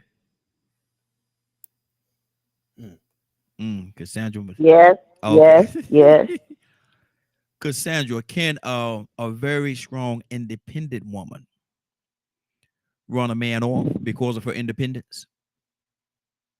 Yeah, anybody can run anybody off, or a man can run a woman off. Anybody can do that. Mm-hmm. It happens. Mm-hmm. It happens. And most women that are strong, we're not strong because we want to be this masculine figure. Mm-hmm. We're strong because we've had to do it on our own. And I know that personally. Mm-hmm. I'm considered a very strong woman by anybody that meets me. But my thing is, I know my place when it comes to being in a relationship. Mm-hmm. I know my place. I know who I am. I know where I'm supposed to be. I know where my husband is supposed to be. I've Mm-hmm. never had any problem with that. Mm-hmm. So yeah, I don't like, that, thing we're running them off. No, if you're intimidated by a woman because you're insecure, that's not her fault. Mm-hmm. She's not trying to assert herself over you or anything else. It's the fact that she has had to take care of herself, her children, her household, because either a man walked away because he wanted to, not because she made him walk away. Mm-hmm. I this is the wrong, this is not good So for me. So I'm going to stop right there because, okay. people will get offended by what I say because I've had to be strong and Mm-hmm. raise children by myself. And I know that I was a good wife. Mm-hmm. You understand? Yeah. So it Yeah. had nothing to do with me being strong that he walked away. He walked away because he wanted to walk away. Mm-hmm. So you don't think He that wanted what he wanted. okay, but you don't think that and I hate to put it in this way, but this is the Raheen Ashimi show. We talk on here. Um, do you think sometime a woman could be quote unquote too strong and too independent that she leave no I don't. position that she leave I no position for the Yeah, man? Raheen, yeah. But her reasons for that, maybe she needs to work on how she presents her strength. Mm-hmm. But you need to know that background. See, I'm not going to take down on this because I know too many women that are strong women that had to be that way, Mm-hmm. but not wanting to be a man and not trying to be masculine. Mm-hmm. So, my take on this is going to be straight, solid. I'm not deflecting or changing in any way my stand on this. I've worked with women for almost 40 years and I've seen how they've been treated and how they've had to stand and take care of families when the Mm-hmm. man of the household would not do it. Mm-hmm. So, I'm not really not a good person because, this is what I do on a daily basis. Yes. Work with people that are hurting, so I'm not the person that will say, oh yeah, she's just too strong because some women have had to be strong mentally, spiritually above what they want because of the situations that they were placed in. Mm. So it's totally different. My stand on it will be totally different from others, probably. Tucson, what do you say to that, man? Badger, coming to you next. Be on standby, brother. Do you think a woman could be too strong and too independent that she could run the quote unquote the right man off because of the fact that he have no position? What am I? Why am I here? What am I doing? Tucson, what do you Well, say to that? well, I think that this is a healthy conversation, Mm-hmm. and I think that I think everybody even is basically saying some of the same things. But what I'm seeing is what I'm thinking now is that you have, let's say, a woman that has been doing this thing for 20, 30 years, Yes. and she's done well. Mm-hmm. And here comes this guy that's been basically looking for that woman for some time. And they finally come together. You know what happens most of the time? And I'm just saying, they continue to live that life of trying to be that person Mm-hmm. for that person they desire in the relationship. Mm-hmm. And it winds up dissipating. Mm. because nobody sees that they no longer need to do that. Now they need to blend their efforts together and just function as people. That's Mm-hmm. the hardest thing for us to do, especially in this society.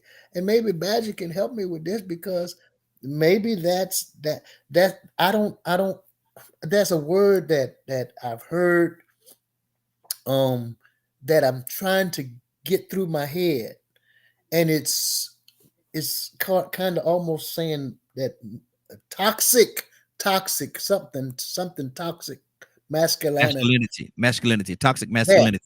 Yeah. that Mm-hmm.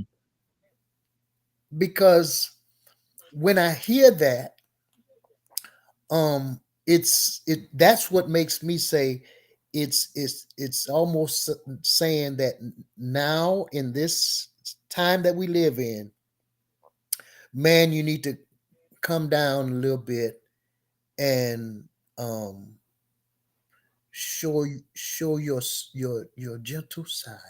Mm. Mm. Wow. You almost made me choke on that one, brother. I'm just saying. I'm just saying. I know I'm just out of time, but I'm not out of words with that one Mm-hmm. because Mm-hmm. I'm like, and here's the thing, I am like Cassandra is on the other side. Mm-hmm. So you think? Cassandra is like, I'm not gonna I'm not gonna dumb it down on this. It's kind of like a wise person comes in the room, and then Mm-hmm. a person that is wiser than him shows Mm. up. Mm. You don't. They, Both they're of the them. jockey for position. They jockey for position. No one wants to give anything. No, but you can learn from each other. Mm-hmm. You take each other wisdom and go in a positive direction. And that's No, a you know part of the what we problem. do? That's a part of the problem. That's a part of the problem right there. That's They don't want yeah. to. Yeah. No, Yeah. we don't want to because we both say, I'm just wise. Mm-hmm. And therefore, instead of us walking together, you say you take your wisdom your way, I take mine the other way, and let the world go around like it is. Mm-hmm. Wow. Does that make any sense? It. Look, a little bit. A little bit. Wow. Badger. Yes, sir.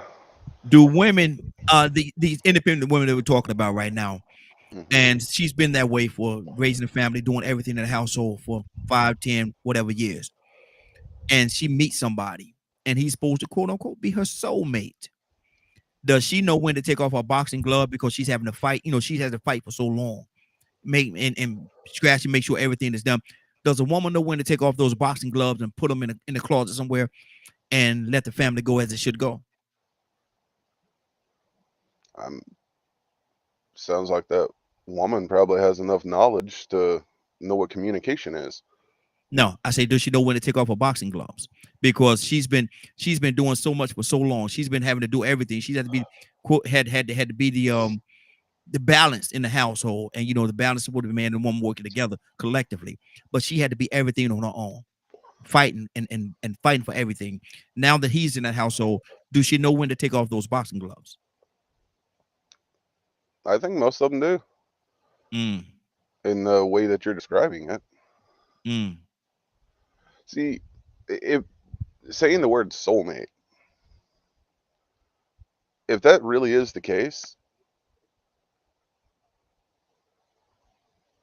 there's a difference between the man being so prideful and the woman being highly independent, where they clash.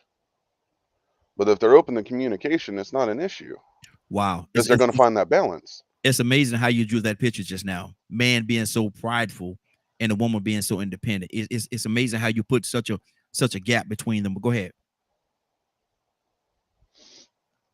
That's my standpoint on a lot of Yeah, things. yeah, So, it is. but to boil it down, if they're really meant for each other, it's going to work out. Mm, In a real in those kinds of situations, there's a lot of patience and a lot of learning, and then it's going to be up to both of those individuals on how much they're willing to support each other in what the man would like to do and what the woman would like to do. Mm-hmm. So is it possible? Yes. Okay. But I feel it also very much depends on how the man comes into the relationship. Wow. If he comes in trying to want to run everything and demeanor her, that's a problem. Badger, do you understand, brother? And I want to ask you this question. Do you understand a lot of times you put more emphasis and more of the negativity on the man, and you try to take all of it off of the woman? That, and I don't think that's a healthy. I don't think that's a healthy thing to do either, because if it is what it is, you can't put all the emphasis on the man in every situation and put none of the emphasis on the woman. If she's just independent You and do it too. You do it no, too. no, no, no, no, no, no, no, no, no. I do not. I do not. Because Yes, you do. like I say, what I try to do. No, no, no. I'm not trying. I don't play that. I don't play that middle like that. I deal with both sides of it. That's why I say all the time. That's why I say all the time. I deal with both sides of the coin because that's what I like to deal with. But with our brother Badger, a lot of time, he's always in favor of the woman. I'm not always in favor of the man. I talk about what it is, but Badger he tends to be, and maybe he can explain it to me, but he tends to always be in favor of the woman, and the man is the male masculinity, toxic masculinity. He's the this and he's that and he's that, and he always being in control, always telling the woman what to do and blah blah blah blah. Brother, if we bring in two people together, we have to bring them together on an equal plane. If we don't do that, then we further in the problem, I think. So most men I have run into literally will tell me that the woman is to obey them. Wow, Mm-mm. Nah. wow, Most men wow. I have met. When have you ever heard me say that? I didn't say the people on here, and I'm not. And you saying all men? No, I don't think all men are like that. I have met some that there's a balance in their house. They acknowledge what their wife is capable of, or their girlfriends, whatever word they're using, depending on where they're at in the process. And there's a lot of respect there and open communication. Mm. But you also have to remember, I walk the streets a lot. There's a lot of men that think a woman is supposed to obey them. That's the toxic masculinity I'm talking about. The ones that think like that. I don't Because think it's like that, bro. wrong. I I understand you don't. mm-hmm, mm-hmm. So when you're asking me that question, why I'm a lot of times more on the men, well, if the woman has dealt with men that are like that over and over and over again, that's a Mm-hmm. lot of trauma that they're going to have to heal from. And they're going to automatically be defensive and all kinds of things. So, yes, I do have a little bit more compassion for women than I do men. Because men, us men, need to also make sure we're helping other men learn to quit holding the sword out all the time and learn how to sheath it and know when to be the protector and when to back off to get and let their woman do their thing. So who's gonna teach the woman the same thing? Women teach women, men teach men. That's how it is. Maybe that's why we're in the situation that we're in, because nobody's teaching right now. There's people out there teaching. It just depends on if people want to listen. And Wow. that's where stubbornness and So so, pride and ego comes now in. so now we're gonna say stubbornness and pride and all that stuff. We go ahead, do son. So I'm just asking for a friend, and maybe I'm not the person to. And Cassandra, you can come in. I don't care, but if and this is not one of them uppercuts, okay? So I'm just asking Badger. I'm going to ask you Mm-hmm. if it was if you were asked the question, where would be the most arrogance in all of this? Would it be mostly us, people like me for sure, men, this toxic Masculinity. um, masculinity, Mm-hmm. or this Wow. thrive to be this I don't know how to say it. It's not a Cassandra, it's just I just won't have it. I'm not gonna um I've been opening the door all this time. I'm gonna still open the door, and Mm-hmm. I'm on my yard, and I'm gonna put out the trash. I'm gonna do all of this because I've been doing it all my life, and I'm still gonna do it. And I really don't need you to do it because I can do it for myself. So when a man comes along and he's like, okay, I've been brought up to do those things. Don't don't go out there. You don't have no business even pumping the gas. Mm-hmm. Don't make no sense to me. Yeah. I'm sitting in the car. Don't you get out and embarrass me. Mm-hmm. And maybe that may be something that I'm trying to hold on to. That's embarrassing to me for me to be sitting in the car Yeah. and my wife is outside pumping the Mm. gas. That hurt my feelings. Yes, absolutely. Absolutely. Was that to me? Yes. Yes.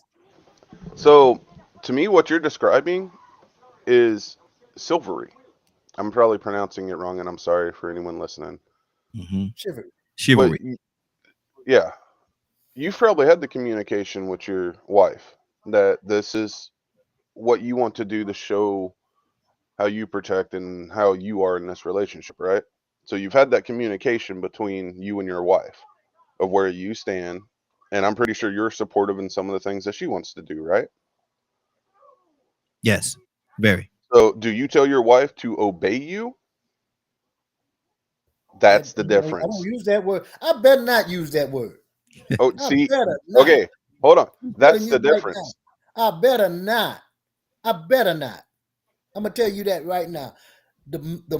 As much as I may be in some kind of way, I better not Mm-hmm. ever tell my wife that she needs to obey me because I'm gonna Mm. have problems from that point on. I From that bet day Right. you on. that. I Mm-hmm. Okay, bet you that. that's the difference. With the question that you're asking me, that what you're describing, I don't consider toxic masculinity. You had a relationship with your wife knew who she was marrying, you knew who you were marrying, and y'all found a path to walk side by side and lift each other up and grow in the process, right? That's not toxic. Mm. Okay.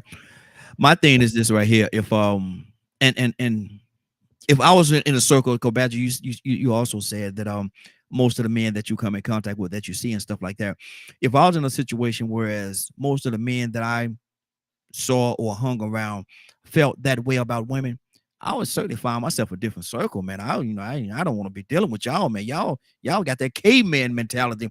Speaking of woman, you could grab her by the hand and pull her around wherever you want her to go. Nah, man, that's nah.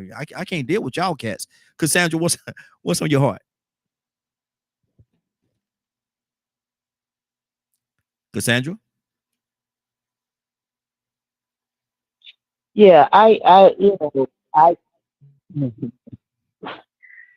don't, Come on. This the Raheen I Ashimi think, show. Say it. Say it. Badger is very, right in what, when he talks about toxic masculinity, because a lot of men operate in this area. And I'm just talking about men that I talk to, and they really have it bad when it comes to, a woman's place, and man, we can pretend like it ain't real, but Mm, it is. And I've heard conversations on here where it was totally woman bashing. I'm sorry. mm, And I've been doing this show from the very first show. mm-hmm. And not this show, but Morning Glow. If we Yeah, were doing yeah. Morning Glow, Mm-hmm. and I've heard it myself. Mm-hmm. And so, yes, there are people on here that believe that a woman has her place in what she does, but it's not to be mistreated or talked to any kind of way or treated any kind of way. And most women are not by themselves because they choose to be by themselves. But you have a group of men now that they know when you have as many choices as they have, they are going to run the cow and drink all the milk until it ain't no more milk left because they can. Now, if they were operating as quote unquote good men, then they would go ahead, date, find who they want to be with, the one person, and then they would do that. That's not what's happening. Most men are not even today, even you guys are married on here, most of you. Yes. I'm talking single men ain't even thinking about marriage because it's too much out there to enjoy. So they're screwing everything that they can, point blank, bottom line, and ain't even thinking about no commitment because they don't have to. And even if the women are saying, no, I want to wait for marriage, you know what they do? They move on to the next woman. These are men that say that they are Christian men. Y'all don't come to me with, I mean, it's something, don't even try it. I'm a woman. I've dealt with women for almost 40 years. I know the conversations that I have. I know how men move on. And I've spoken to brothers and say, man, there's too much out here. I'm just enjoying myself. I'm just enjoying myself. See, So, you know, we can pretend like, oh, it's these brothers, yeah, they want to be married and they want to commit to relationship. No, they don't. It's too much out there. It's too much out there. And my thing is this right here, Cassandra. I've actually had a conversation with a lot of brothers that is on the other side of the spectrum. That's on the other side of the spectrum. They really want to settle down. They're doing very well for themselves. They want to settle down, but they have said, and I can't speak on this because I've been married to the same woman for 27 years. I don't know what I don't know that side because I can't speak on it. I've been married 27 years. My beautiful wife, man, the same woman. You know, 2 or 3 different married. I've been married to the same woman for 27 years. And going on 28. But my thing is, so I don't know about all that, but I do know that I'm speaking to brothers out there, and they say that, man, these women are playing more games than men. They, I don't know rather, who they got this little saying, who invented the game, who mastered the game, and all this stuff. But my thing is, it's a game, and so in a game, somebody got to win, somebody got to lose. And so these guys saying, I really want to find somebody that I could spend the rest of my life. They're doing very well, but I want to find somebody I could spend the rest of my life with. But a lot of these women are playing more games than men. I see videos and stuff like that, all kind of stuff. This one woman, and I know y'all saw this, and I don't know if it was a skit or whatever it was, but she didn't want to go to a Cheesecake Factory. And she said that this man, in our first date, blah, blah, blah, blah, you gonna take me to the Cheesecake Factory? He said, yeah, I want to go here. We're gonna have a good time. We're gonna enjoy ourselves, blah, blah, blah. Come on, man. Don't make it so difficult. Come together. Y'all come together. And men are wrong. Women are wrong. They both are wrong. They both are wrong. And so, but my thing is, when we're gonna get it to the place where one of them are right and they could do the right thing for each other in moving this relationship forward. Jordan, what's on your heart? May I? Yes. So, the example that you gave, it was indeed a skit. A woman in a $4 dress decided that she wanted to go viral on this app. And so she put something out there that was relatable to a lot of people. The problem with people's thirst for fame and notoriety is that it too can become a toxic trait. She has everybody thinking that is how women think. Not all women think that way. My grandfather has this saying. He says that comparison is the thief of joy. When you compare your situation to somebody else's situation, it's always going to make it look different. What we have to do is find the person who meets our needs. We have to present ourselves in a way that person sees us for who we truly are, and everybody can decide if this is a suitable match. We have to also factor into this situation that there are more women than there are men. That is our truth. And as long as that exists, you have to factor in, what do the unchosen people do? The unchosen people are sometimes upset at not being chosen. And they create a type of propaganda. Because for example, let me say it this way. There are a lot of people who are not engaging in relations with other partners. But instead of saying, I'm not engaging in that, I'm not actively participating because nobody's asking me, nobody's choosing me. Instead of saying that, they say, oh, I just choose to be celibate. No, that's not the truth. Because if somebody asks you tomorrow, you'll say yes. The problem is you're not at the top of anybody's list. And over time, people become bitter and resentful at not being chosen because you see all the other people around you happy and engaged. And those people, instead of reflecting on themselves and deciding, Maybe I need to be a little more humble in how I approach people. Maybe I need to be more polite, less aggressive. Maybe I need to lose a little weight. Maybe I need to, I don't know, change my hair or something. Instead of examining self, we are projecting our own resentment and insecurities onto everybody else. That's toxic behavior. You have to recognize according to the numbers, every woman will not get a husband. Some women will get 2 or 3 husbands. It's unfair, but that's the way things roll sometimes. Mm-hmm. Because some women are of that caliber. Maybe they're pretty, maybe they're agreeable, maybe they're a good cook, or whatever those characteristics are. We got to stop making it seem as though we can make one adjustment and then everybody will be happy. We're not. And even sometimes the men who find themselves in marriages, even sometimes they're in marriage. And marriage is not perfect. It's difficult. It has its ups and downs, its highs, its lows. You're in your car and you're driving. And how many times in our cars when we're driving do we take a look at the scenery? Mm. You got the one in the car with you, but there's 8 others, you know what I'm saying, at the bus stop.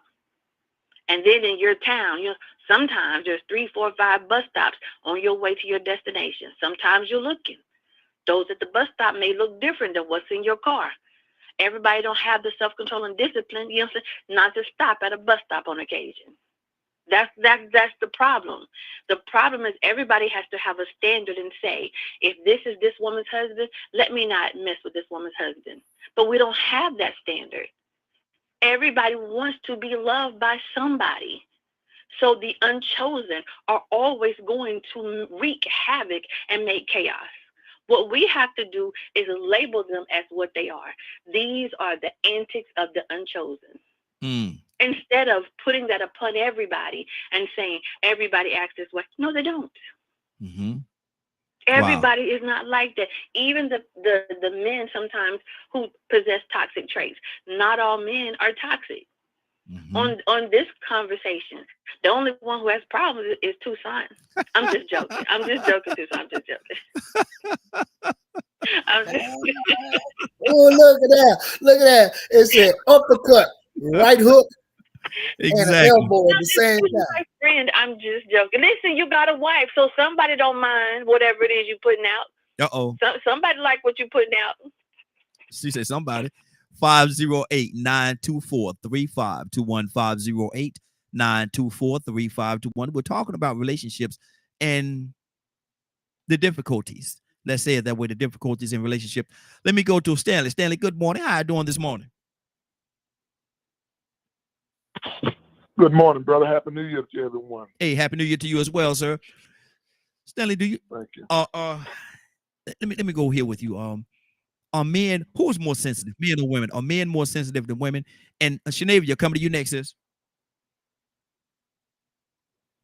Well, I'm not gonna say more sensitive. I think a lot of this too, man. I've been listening to y'all later conversation, so I'm coming in kind of on the end of what y'all talking about. Mm-hmm. But I think a lot of this sensitivity is in how you was brought up and the environment which you was raised. Mm-hmm. So some men are sensitive because they were brought up with women and they show their feelings and stuff like that. But a lot of men was brought up around men and we was taught to be hard and you didn't show any emotions and all that kind of stuff. Is that healthy? Relationship, is that healthy? It's not really healthy, but it's better, I guess, than alternative because and I've been in situations like that. Sometimes when you show your sensitive side, to some women, they tend to take advantage of it. Mm. So men have to always keep their guard up. We have to try to be hard all the time because if you show a sensitive side, some women will, make that seem like you're weak. Mm-hmm. That's why men, like big boys, don't cry, toughen up, shake it off, and all that kind of stuff. That's why a lot of men are brought up like that. Mm-hmm. Wow. So a lot of women by nature are more sensitive than men, but you have some women that try to be hard, and try not to show that sensitive side. But by nature, women are more sensitive than men. Mm-hmm. And as men, just like I said, they brought up around men, they brought up to be hard. They brought up how to show a soft side or emotional side. They just want it to be hard. And like I said, it may not be healthy, but it all depends on which environment that you're in at the time, I guess. Good deal. Good deal. Shanavia. But let me touch something before you go on something that you were saying about. I heard said something about the women. A lot of women today are being influenced by social media and reality TV. That's reality TV and social media has really put a hurting on a lot of people, not just in the United States, but in the world, because a lot of folks want that lavish lifestyle that they see on TV and they see on social media, and they're not really living in reality. They're living what they would like to see because they see what those people are doing. So it's just trying to keep up with the Joneses. Trying to keep up with the Joneses. No, not the Joneses. they the Ali's or somebody else. Now it's not even the Joneses. They passed the Joneses. Wow. Wow. 508-924-3521. Phone lines are open. Give us a call. Shanavia, good morning, young lady. How you doing this morning? Good morning, y'all. Happy day one of 365. Absolutely. Absolutely. Shanavia, what has happened to relationships? Do we understand what it is? Do we understand what's going on with them? Do we understand the dynamics of relationships in this day and time? 2024 now. What has happened to relationships? It became a dying art at one point, and I've listened to a few people, and I can agree with the majority of what they said. Personally, I think that somewhere along the way, I can agree with the influence of social media being a factor in that, and some people just honestly being okay with not being okay and being in relationship to where being toxic is actually attractive.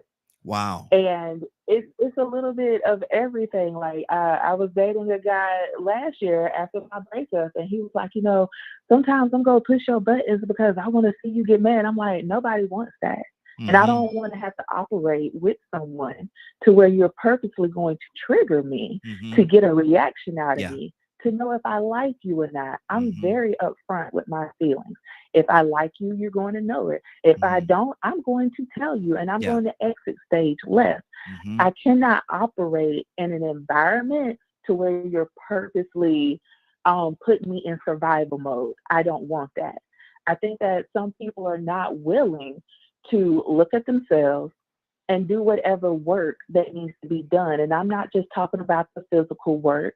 I'm talking about the mental and emotional work of unlearning survival tactics and coping skills that turn into survival skills because you grew up in an unhealthy home or you learn unhealthy habits over the years, and now you're living in those unhealthy habits. We don't want to put in the work. We just think because if I lose this weight, if I make my butt bigger, if I grow some facial hair, if I was just a few inches taller, then that's going to fix everything. And you could be just as beautiful on the outside and be complete trash on the inside.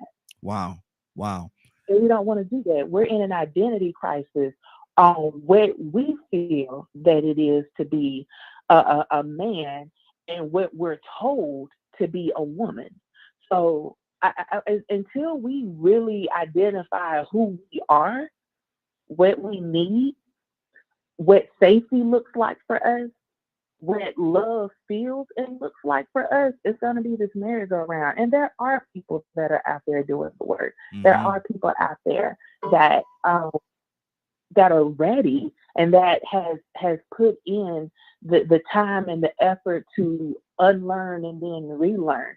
But those people are not being highlighted, and those people are not the ones that are being seen on these platforms, or at least not at the highest rate that these other people are.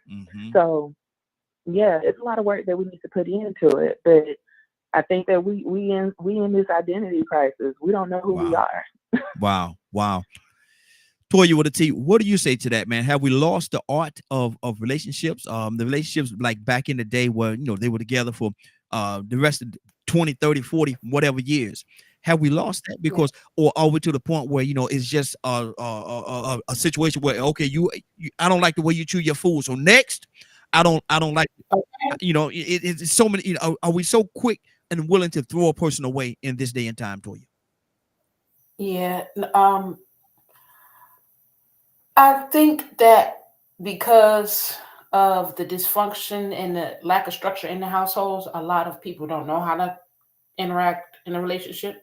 Because if the house is dysfunctional, you're not going to know how to be functional in a Yeah. relationship. You know, but I don't think it's lost, right? I think that my brother and his wife made.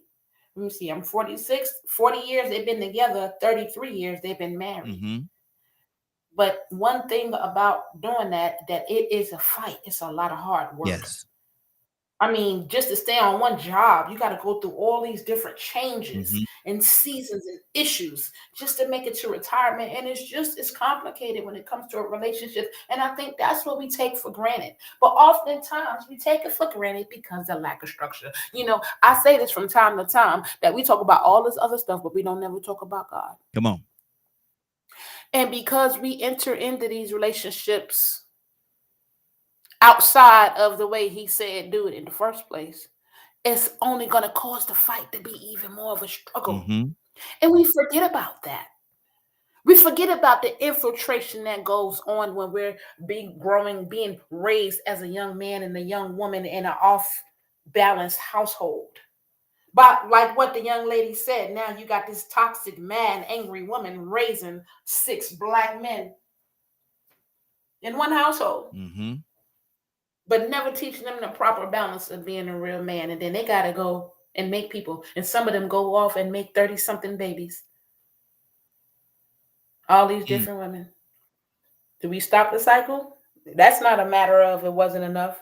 You know what I'm saying? And I think that that's one of the root. Again, like when we create KKK members by teaching them the racism, it's the same way we do it in our households. When we have these children by these men we are not married to, strike one, then we raise them, don't take care of that girl. Now back in the day, remember, if you came home and you said you dealing with a girl with babies, your mama was gonna make sure you took care of them babies too. She didn't want to hear all that. Yeah. Yeah. She didn't want to hear, you better not have went to that woman's house and not took no food for them kids and them her kids. Mm-hmm. It wasn't a question. And if you went over there and thought you was going to sleep with her, you going to take care of her and all them kids too. It wasn't a question. That's not what we say in 2024. Yeah. That's not what we teach our boys. Mm-hmm. We teach our boys, it ain't yours. We teach our boys Maury Povich. Y'all know that is produced. Y'all know that's Tail Eye Vision. And they encourage people to act certain ways. And sometimes the kid do be theirs and they just act all stupid and goofy. Mm-hmm. Because somebody said so. So at the end of the day, is social media or television some of the problem on why we have issues too? Because people dictate how we're supposed to act as the angry black woman or the broke black man. Mm-hmm. Yeah, that is a part of it. But at the end of the day, if you are a parent and you let a television out teach you, you let a teacher out teach you, you let a school out teach you, you let a video game out teach you, you let a Santa Claus out teach you, you are only going to be another contributor to the mass confusion we have right now. Because again, we are not utilizing the power that we have when we are creating and birthing our nations. Mm-hmm. Good deal. Good deal. Again, I'm going to get the phone number one more time before we get out of here. 508-924-3521. 508-924-3521. Give us a call. We'd love to have your input. You're listening to the Raheen Ashimi Show. We're kicking it off with the Raheen Ashimi Show, and we will definitely get back to the Morning Glow starting tomorrow. But the first day of the year, we're doing the Raheen Ashimi Show, and this is a doozy. This is a doozy. Badger, talk to me. Have we lost the art of relationships? Yeah, and many have. I was sitting here thinking about something that Toya said, and it reminded me of a conversation I just had this past Saturday. And Paul from Twitch, Mm-hmm. in that political conversation stuff. And so look, I just want us to look at something real quick that ties into everything that we're discussing today. This country was made by we talk about white supremacy and systematic racism, right? We talk about that quite often on here. Yes. Who was that predominantly ran by since our country's founding?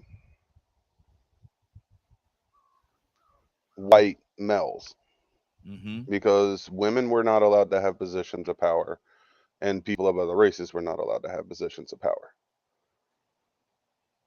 So this male dominant society that committed genocide to my ancestors, the Native Americans, slavery and genocide to the Africans that were brought to America, forced slavery, and other horrible things across the planet, was predominantly done by white males that run our country, run our businesses, and things of that nature. I know anyone listening is probably going to have a really hard time with that.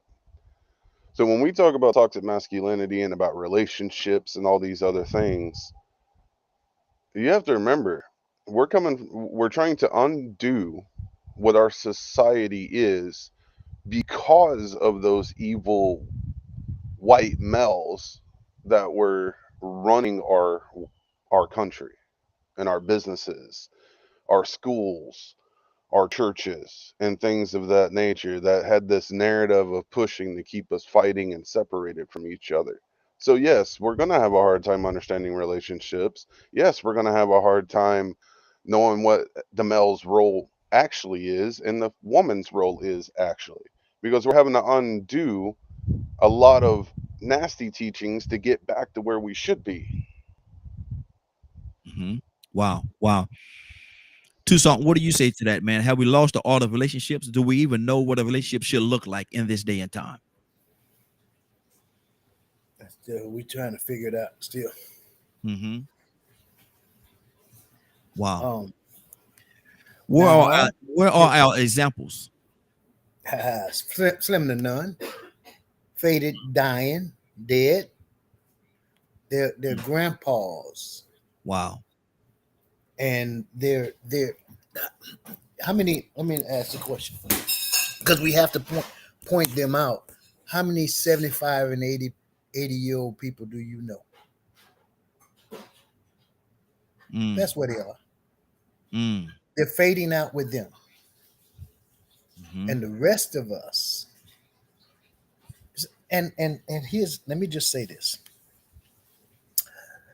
The influence of the white man has never been into my household. I ain't studying him. I don't mean Mm. no harm. Yeah. I don't mean no harm.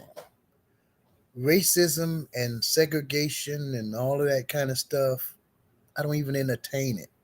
Mm-hmm. When I show up at the job, you're gonna treat me like a man. I promise you that. I'm gonna look at the rules and the regulations and everything that we count on to keep a job.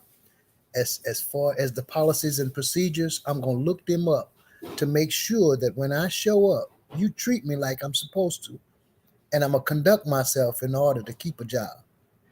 I'm not gonna be influenced by whatever we call dominancy. Ain't nobody dominating me, period. I'm not having it. Period. Is I that don't care how rich you are.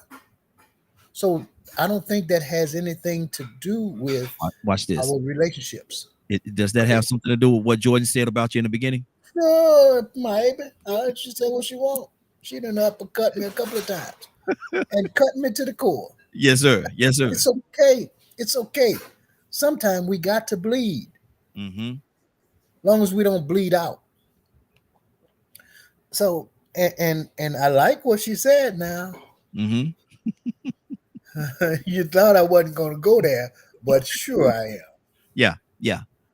There are men and women have to get a grip and realize that, honey, you're gonna be by yourself. Mm. And Wow. here's the bad thing about that. There are people that take how they value life to face value and try to bring that mindset into a relationship, and it don't work. Yeah. Yeah. That's good. That's good. We talk about the acceptables, but we don't talk about the ones that are not accepted, Mm-hmm. and there's plenty of them. And I'm gonna say this, and I'll shut my mouth because y'all gonna say, "Here you go, cutting uppercut."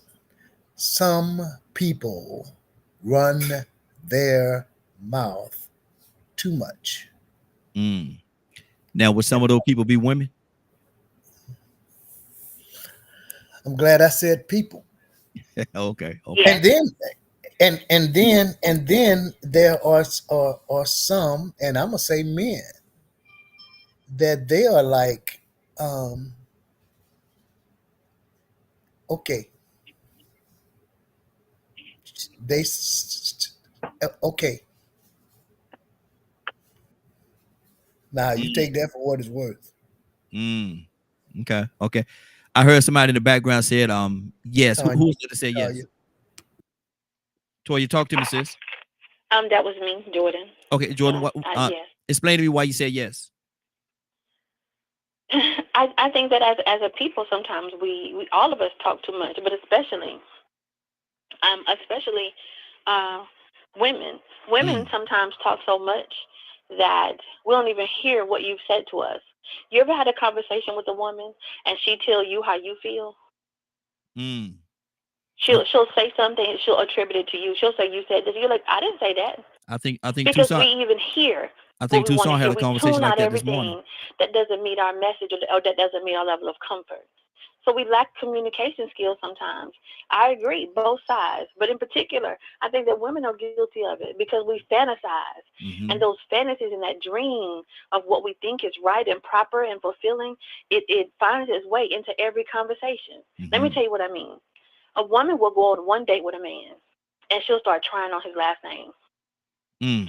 Nothing about the date or the conversation says he sees you as a long-term option. It was just a date. Mm-hmm. But we read into it what we want to. And we Mm-hmm. hear what we want to hear sometimes, and that makes it difficult for anybody to communicate with us as women sometimes. Wow. Tucson, he had a conversation this morning with a woman trying to tell him who he was. And the nerve of that woman.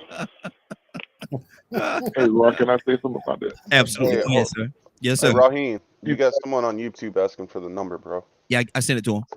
Appreciate it. Go ahead. Go yeah, ahead. she's saying they're trying on that man's last name. Yes. A lot of times she's not trying on that last name. She's trying out that situation. Mm. Because if he pulls up in a Benz or a Bentley or a Porsche or whatever, and he's dressed nice and looks nice and flashing money, a lot of women just looking for help. They're not looking for love. So she may not be trying on his name. She's trying that situation. She's putting herself, oh, okay, he can take care of me. I can live this. When we get back to that lavish lifestyle that a lot of folks are wanting to have, but they're not willing to work for, to put in the effort to get. Mm-hmm. They want it like microwave. They want it instantly. So that's what I'm not saying all women, but a lot of women, and even some men are like that. They're looking at, hey, I can come up like this or like that. So But you have see, to be and getting back to the age thing too, something about these 75 and 80-year-old people. I'm in the country. I'm an hour and a half outside of Atlanta, so it's a lot of men around here in their 70s and 80s and 90s that I still talk to. I was with one. We had a business meeting this past Friday, so there's still some out here. A lot of them haven't gotten out of the cities and in the country, in the rural areas. This brother owns a cattle ranch and all kind of stuff. So I've been talking to him about some stuff. And that's what we have to do. We have to get back to our elders and get some of that wisdom from them before they leave this earth. mm-hmm. But there are still some around. I know a few of them. Good deal. Yeah, and like I said, I'm 60, so hey, I'm getting old myself. Yes, sir. Yeah, but I got to say this for the sisters too, man. I got to, like I said, I like to deal with both sides of the coin. There's a lot of sisters out there, man, that's doing very well for themselves. That don't, they're not trying to try on anybody's last name. They got their own. You know, they're very well off. They're doing very well for themselves. They have their own careers and money, and they don't need That's that why I part said from a man. some. That's why I Yeah, said yeah, yeah. some. I didn't say No, no, no, no. all. Yeah, I understand. I Yeah, understand. But some. I'm just saying. I'm just saying You got because. a bunch of But yeah, my thing you is got this a right here, bunch though, of them out Stanley. here that's doing great for themselves. I know a bunch of them But see, have their own listen, businesses, Stanley. Hold on, Stanley. 501(c)(3), Stanley, all kind of stuff. Stanley, I understand, and you're absolutely right. But I have to, put out there for listeners to make sure they understand that, there are the other side of the coin too. And I like to deal with both sides of the coin when I deal with something. There's a lot of women out there that's doing very well, man. They don't need a man for his finance, or they don't need a man because he has a Bentley or whatever. They don't need that. They have that they require that on their own. They went out there into this world and they've grabbed onto the things that they think that they want, and they don't need a man to bring that. They need it's the other side that they're looking for. It's the companionship that they're looking for. It's the having someone in their corner that they can have conversation and communications with, and have that other element in their life. I mean, and so some women don't need your money. They just don't. That's why we. Go ahead. That's why we said some of them. Yeah. And I just put that in the situation with her saying some women try on the men's last name. Some of them try on that last name, but some of them also try on that situation. Absolutely. I didn't say all women. Yeah. Absolutely. Cassandra, what's on your heart? Cassandra? Yeah, I just want to say this. I'm extremely assertive. I'm not aggressive. Toya, I think that people think women like you and I that we're aggressive. I'm not aggressive. I'm not resentful. I teach relationships. I love knowing that people are having great relationships. I've been married twice. I know what it is to be in a great marriage, and then I know what it is to be in a piss poor marriage. So what my stand and my strength has nothing to do with me just mad at somebody else because they got a relationship. I've been celibate for 24 years this month. 24 years. And I've been celibate not because I can't screw. I did not forget how to do that. I can do that. I am celibate because the word of God, and as a leader, the word of God says that I'm supposed to abstain from fornication. So, or adultery. So what I stand for and how I stand has nothing to do with me being aggressive. I'm not aggressive. I'm assertive. I'm not angry or resentful. I'm celibate because the word of God says that I am supposed to be celibate. And I applaud any woman, any Christian woman, if that's what you want to do, you want to screw with men that you're not married to, you go ahead and do that because that's your choice. You have a choice about that. So I just want to make my position clear when it comes to the assertive and aggressive, because women, and I'm loud. I've always been loud. No. I'm loud.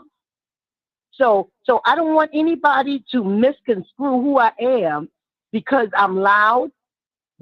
I've been loud, a cheerleader and everything else, a protester, activist. That's what I do. I'm loud. Yeah. So yeah. we just, I think we put people in boxes, and we do that to ourselves. A lot of women, we do that to ourselves or among each other. And we really need to do better about that. Now, what did you have to say? Yes. Now, Cassandra, would you, and Toya with the T coming to you next, and then we're gonna go to Rico. I made a point, and Stanley didn't say all. He said, he said some. He said he did say some, but I also say that there's some women out there that don't need a man's money. They're doing very well for themselves. They don't need that. That's not what they need. They need the companionship side of it. They got the houses, the cars, and all that stuff. They're doing very well. So what do you say to that, Cassandra? Yeah, that's what I'm saying. There are women that are very confident. Do I want to be? Listen, I know what marriage is. I don't even have to be married again. But I do like companionship. Why? Because I do a lot of social events. And sometimes you don't want to hang out with the girls all the time. Yeah. You'd like to have a gentleman, you go to a dinner or or all of these things, award shows that I go to. I would love to have a man, to go. So that's what I'm talking about. I'm not talking about that I have to give somebody else a chance, God. Go ahead, because I've been married before. I know marriage. Yeah. And I love it. I love it. So, I don't want it to seem like women are out here. There are some desperate women, but I don't feel like I'm desperate. And I ain't speaking for Toya or Navy, but they're not desperate. Navy explains this very well, So we're not desperate women. Yeah. If we're going to get married, then that's God's decision for us. And we're willing to wait for that person, the right person. That's So, good. I ain't that with that. Good deal. Toya with a T, talk to me, sis. Hi. Oh yeah, I'm all the above. I just said, let me tell you something. I made it my business when I was younger to make sure that I was a terror. Wow. Because if you can get past that, you deserve all the goodness that I have to offer. I don't want nothing that's gonna break easy about me. Because life can take some turns, baby. And I need to know that you're just as strong as me, honey. I don't have a problem taking care of my own self, but I feel like I need to get with somebody that when we get together, we take care of each other. It's called a power couple. And that's why you love me. Because I match your swag. Because it ain't nothing that you do alone like that. Yeah, I know it's your job, but I'm gonna come help you. So when I'm doing my job, why not come help me too? You're not weak because you come help me wash the dishes after the meal I just cooked for you, baby. I'm always looking up new dishes, trying to make it exciting for you instead of just slopping something in the pan and serving it to you because you get on my nerve, Harpo. We need to pay attention to things like this. It's hard work. Mama said right? every day is like this. I'm just saying, you might. Mama. I'm just saying, I just really think that when it comes to dealing with relationships, we go at it from a wrong angle. We don't go.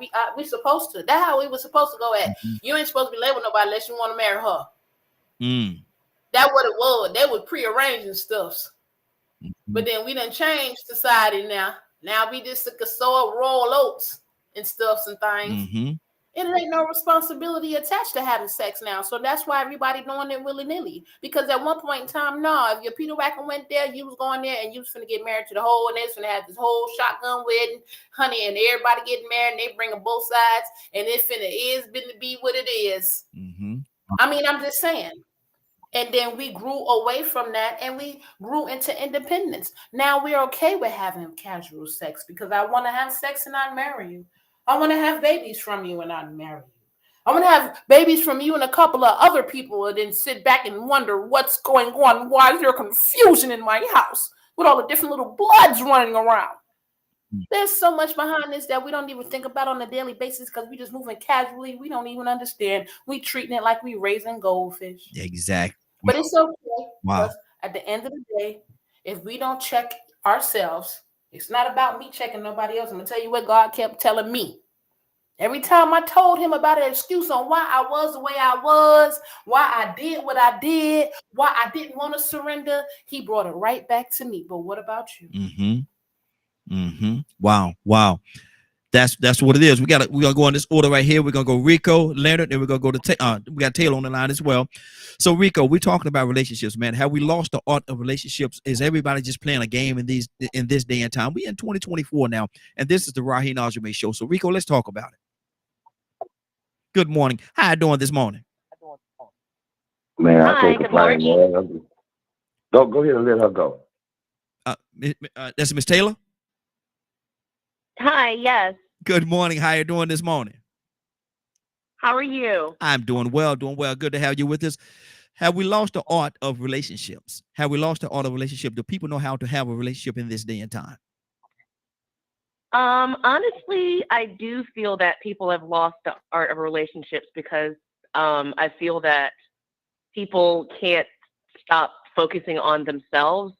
When you're in a relationship, it's not just about you. It's about more than that. It's like it's a partnership. Yes. And I feel like if it's not about the other person, I feel like, that's where things happen. That's where things go wrong. How do we get so off-centered? I feel like it starts with, honestly, the way we were brought up. Like I was listening in earlier, And I was just thinking about the fact that your guest mentioned many people are dying off. All the good people are dying off. My grandmother, who raised me, I'm 37. She raised me from when I was a baby. And she taught me so many lessons. And when I say good parenting is missing, we're missing good parenting, where my grandmother actually sat down and taught me life lessons. When I was, went back with my mom to raise me, nothing against my mother, but nothing was taught there. I was left on my own to figure out life, so I feel like because of this, people are just living life, figuring things out for themselves instead of really being taught the way they're supposed to. Wow. And I think that's a big part of it right there, not being taught the way that they're supposed to. Rico, talk to me, brother. Yeah, I agree. First off, let me say I'm just happy to see another new day and another new year of existence. Yes, sir. And happy that everybody else here is able to say the same thing, because a lot of people made it to just right before Christmas, and then they still left out of here. Yep. Amen. That's right. That's right. I just want to say, that's what it is. Yes, sir. With me. I'm just happy to see another new day and another new year. Amen. And I agree with what the young lady just said. It's like the values and the priorities have gotten crossed up. And I came up in that era where I started noticing that the studious and the men of scholarship started being looked at as lame and squares. And the dope dealers started looking at it, and the street people, the thugs and the roughnecks, started being looked at as a catch.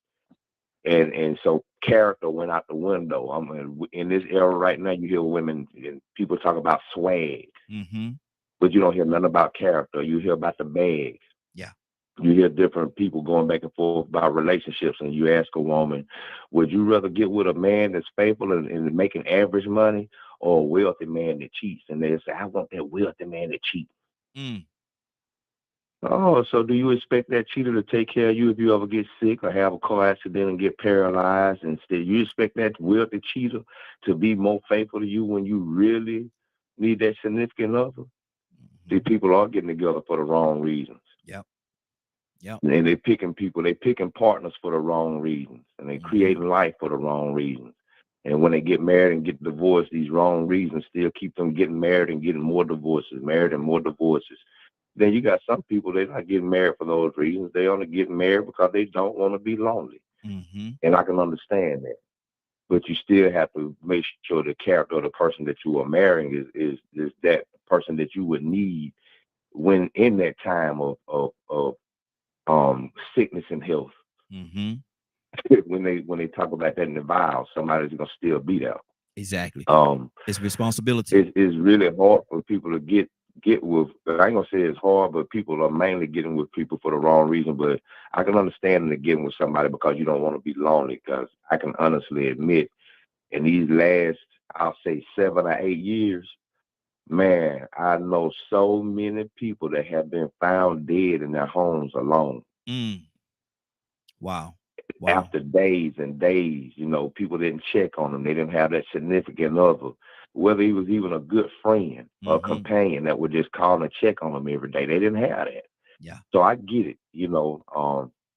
Relationships are necessary, but you got to understand your reason for really wanting to be with somebody. It can't be just because they look good and they fine. Exactly. Leonard, good morning, sir. How you doing this morning? Good morning, Raheen, and the Morning Glow family. Happy New Year. Happy New Year to you, sir. Happy New Year to you. Man, look at here. What you've been listening to the conversation, man. I know you've been on with this for a minute, man. What's on you? I wanted you let you listen to what was going on with it now that you got the gist of it. What's on your heart, brother? What are you hearing? Are we right? Are we wrong? Well, I've been listening. It's not to judge right or wrong, because I'm really not sure what you're speaking about, but people have let you know how they feel about things.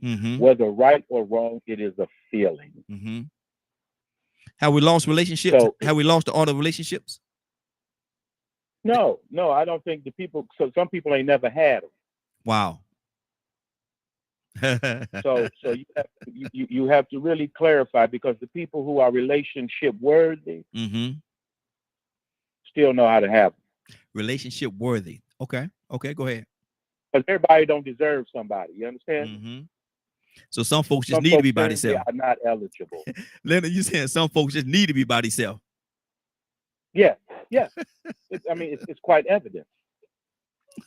You don't just be with somebody just to be with them just because. Why are you with somebody? To make their life hell or to give them a taste of heaven? Which one? Wow. That's good. Be very leery of them people that come into your life to do that. To make your life hell. And don't keep dealing with it day after day after day. That's what I was about to ask you, Leonard. Why is it, if a person once they recognize and realize that fact that the person is in their life to cause hell, why do they stay so long? Or why do they stay longer? Well, you never know. Some people maybe don't want to be alone. I Some can people do may bad be by using myself. that person. Somebody may be using that person. Yeah, he beat me, but he do pay the bills. Wow. I'm just saying, some people got situations that they have gotten themselves into. You should spend most of your time, if you don't like what's going on, getting out of that situation. Yeah. I'm a strong believer in that. Because, for instance, I'll walk away from you in a minute, a moment. I can pretend you don't even exist. Wow. Good deal. Good deal. Tucson, talk to me, brother.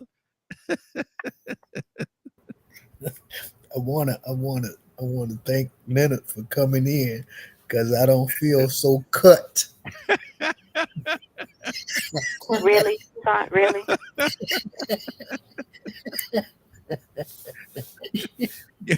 You see, I did it again, didn't I? So you're saying he poured the knife a little bit out your back, man. He poured it out a little bit. He did. He didn't leave me out there to hang dry.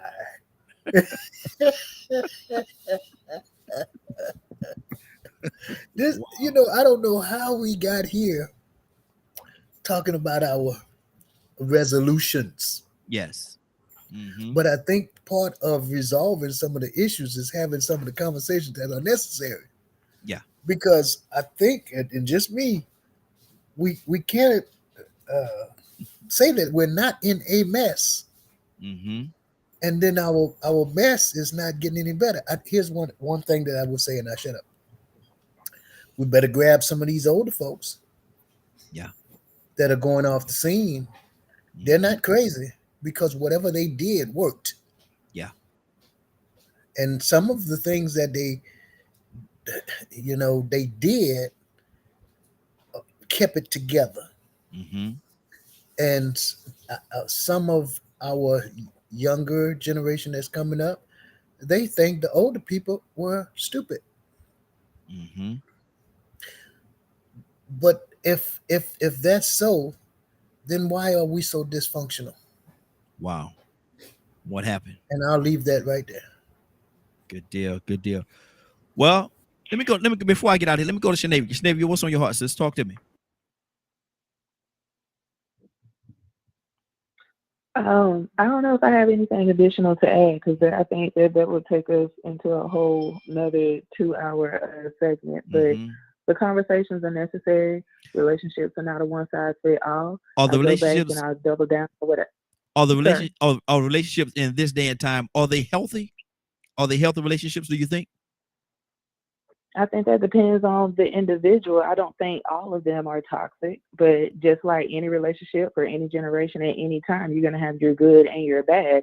I just think that we live in such a society that everything is on display for everyone to see and judge and give their 2 cents on it, versus, 20, 30 years ago or 40 years ago, when if you were having problems in your relationship, you didn't run to Facebook or social media to talk about it, get people's opinion on it, get mad at their opinion, and then be like, my man, or my woman, my woman. So it's more so for the world to see and have a comment on now, versus when it pre-social media era.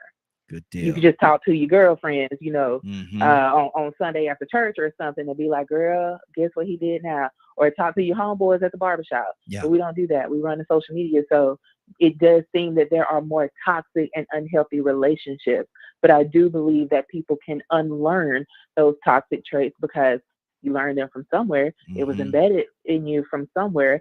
And whether people agree with it or not, my theory is a lot of our relationship traits, good or bad, are learned from our childhood. We are creatures of environment. Yeah. And so sometimes it takes us getting out of an unhealthy relationship in order to look back and be like, well, dang, hold up. I'm starting to act like mama, or I'm starting to act like dad, or this is the way that it was done in my household. So again, I go back to what I said, learn, unlearn, relearn once you see the pattern, and let's get out of this identity crisis. Exactly.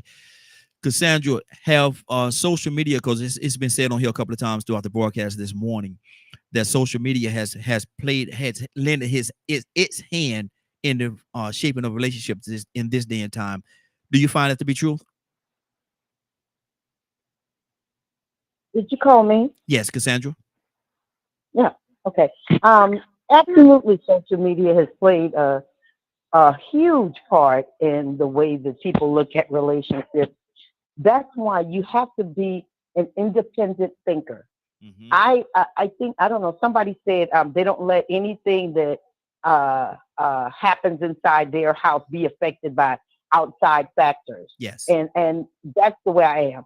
I don't care what everyone else is thinking as far as their opinions on certain things. There are some things that I will not be moved off of it, no matter what social media says. So if social media is good in a way, but then if you use it wrongly, or if you let it influence you unduly, then you're going to be in trouble. Because some of the things that they're saying, especially when it comes to relationships, especially the younger generation, they all in believing the hype instead of really finding out what relationships about on their own, not being influenced by really anybody else. But you seek that out with God about your relationships on your own. Yes. Because every relationship is different. The dynamics for every relationship is different. So then we have to learn what works for me might not work for the next person. Yeah, exactly. So we need to find out what works in relationships for us.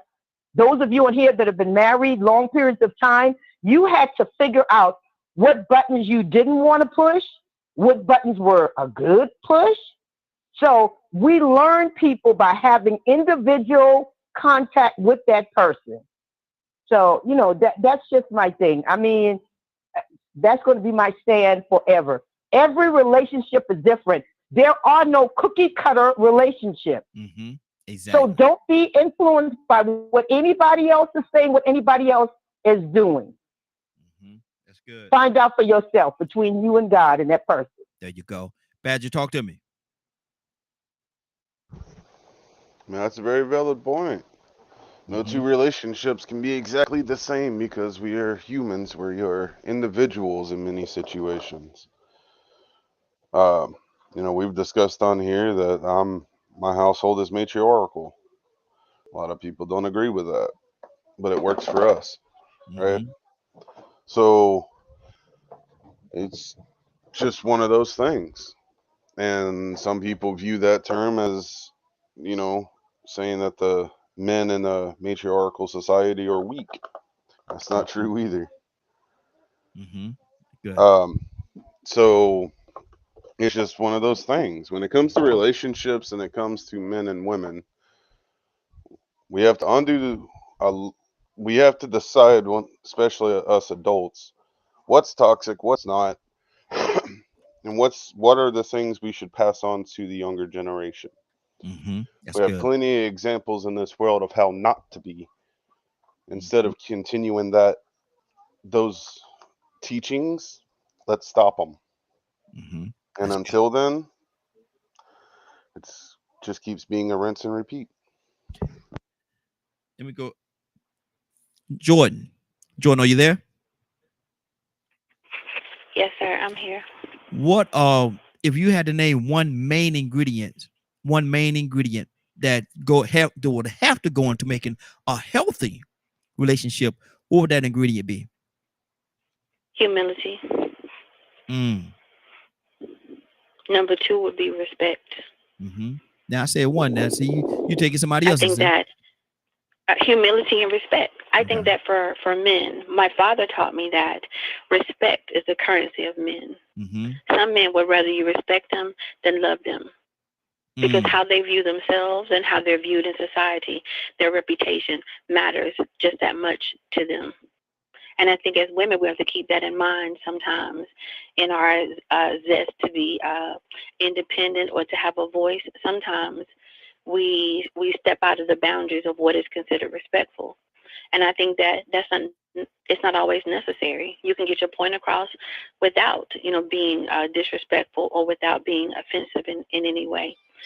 And it goes back to what somebody else said. You have to choose the person who works for you. Mm-hmm. Choose the person who fits into your life. Oftentimes we want what we want. We get it, and then we try to get it to conform. Mm-hmm. But the problem with people is people are not so easily to conform. Yeah. Because we are free thinkers. It's not the best practice. Mm-hmm. Find somebody who meets the needs that you have, somebody who can tolerate the worst parts of you, and that you can tolerate the worst parts of, because none of us are perfect. Mm-hmm. That's good. That's good. Let's get Rico. Talk to me. What is that one ingredient that is a must in a healthy relationship? Man, I love what she was just saying, man. And I'm gonna go along with balance. Mm-hmm. And I expect that most people would realize that with balance, that means that you got to have some give and take. Yeah. / cooperation. Mm-hmm. / being willing to sacrifice. / being willing to stand your ground. Having that balance, being a compliment to that significant other.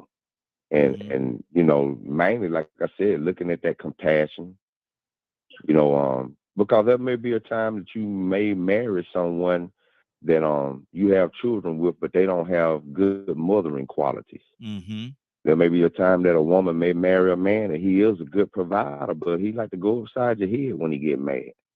Mm. He doesn't know how to control his anger. He doesn't know how to treat people the way he want to be treated. He just knows how to respond emotionally because he wants his way, and he was taught that a man is just the man is the leader of the house. Like he's the ruler of the house. So you can have some toxic, upbringings going on. I think about what Badger said about being in the household where the woman is really, the one that wears the pants. In some situations that he might be the best compliment for a woman like that. Mm-hmm.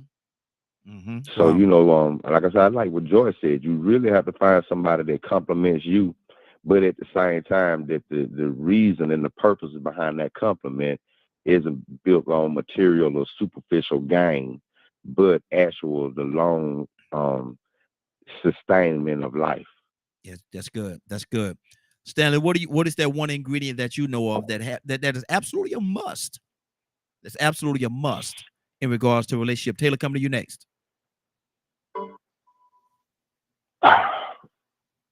Love. You gotta love somebody you're in a relationship with, because love conquers a lot of things. If you're in a relationship for anything other than love, you're in it just for security, or if you're in it for the physical aspects of it, and you don't love that person, you're wasting time. You gotta have love, because love will overcome any doubts you may have, any mistrust you may have, any circumstances. Love should overcome the majority of that. So I think you got to have love in a relationship, if nothing else. Good deal. Good deal. We just lost Taylor, so we're gonna go to Leonard. Leonard, what is that one of the ingredients that's the absolute must, man? You got to have this if you're gonna have a healthy, and I do mean a healthy relationship. What is that one ingredient? I would definitely say integrity. Mm. There's nothing worse than somebody that don't take responsibility, or that you got to keep your eye on, or that you can't trust. Mm-hmm. Mm-hmm. You don't have to be with anybody. Be with somebody that, like the young lady said before, that meets your needs. Mm-hmm. I think that's what's key in any relationship. And I don't know how it got so difficult, but I think it has a lot to do with selfishness. Mm-hmm. Mm-hmm. I bet you can't love me more than I can love you. That's Wow. what it's about. Mm-hmm. Mm-hmm. Good deal. And my wife, she's actually watching on TikTok, and she said understanding. And Lord knows it take a lot of understanding with a fellow like me, boy. Tucson, she had to have a lot of understanding to deal with me, because I could be a piece of work. I could be a piece of work. So she said understanding. So I could understand what she mean when she said that, when she dealing with a fellow like me for 27 years. Lord Jesus. And oh Lord, she said amen, laugh out loud. Tucson, talk to me, brother. Um, no, that mercy. When I was listening to everybody, what I thought about was discernment. Mm-hmm. And why I say that is we live in a society, and I'm talking to me, that we live, and others, that we live in a me, my, and I society. But Mm-hmm. we got to figure out when it's not about you. And there are sometimes that it ain't about you. It's about the other person. Mm-hmm. And when we try to figure to discern when it's not your moment, because we try to make every moment ours. Come on. When it's not your moment, Mm-hmm. then you got to figure out how to make it somebody else's. Yes. So that you can stop being so dysfunctional. Mm-hmm. And then if we can't discern when it's not, then we always continue with the cycle that we always have been, and we continue to make the same mistakes. Revolving door. So that's what I was. Mm-hmm. I'm just saying. And Adam on TikTok, Adam said, and Cassandra, I want you to comment on this. Cassandra, you there?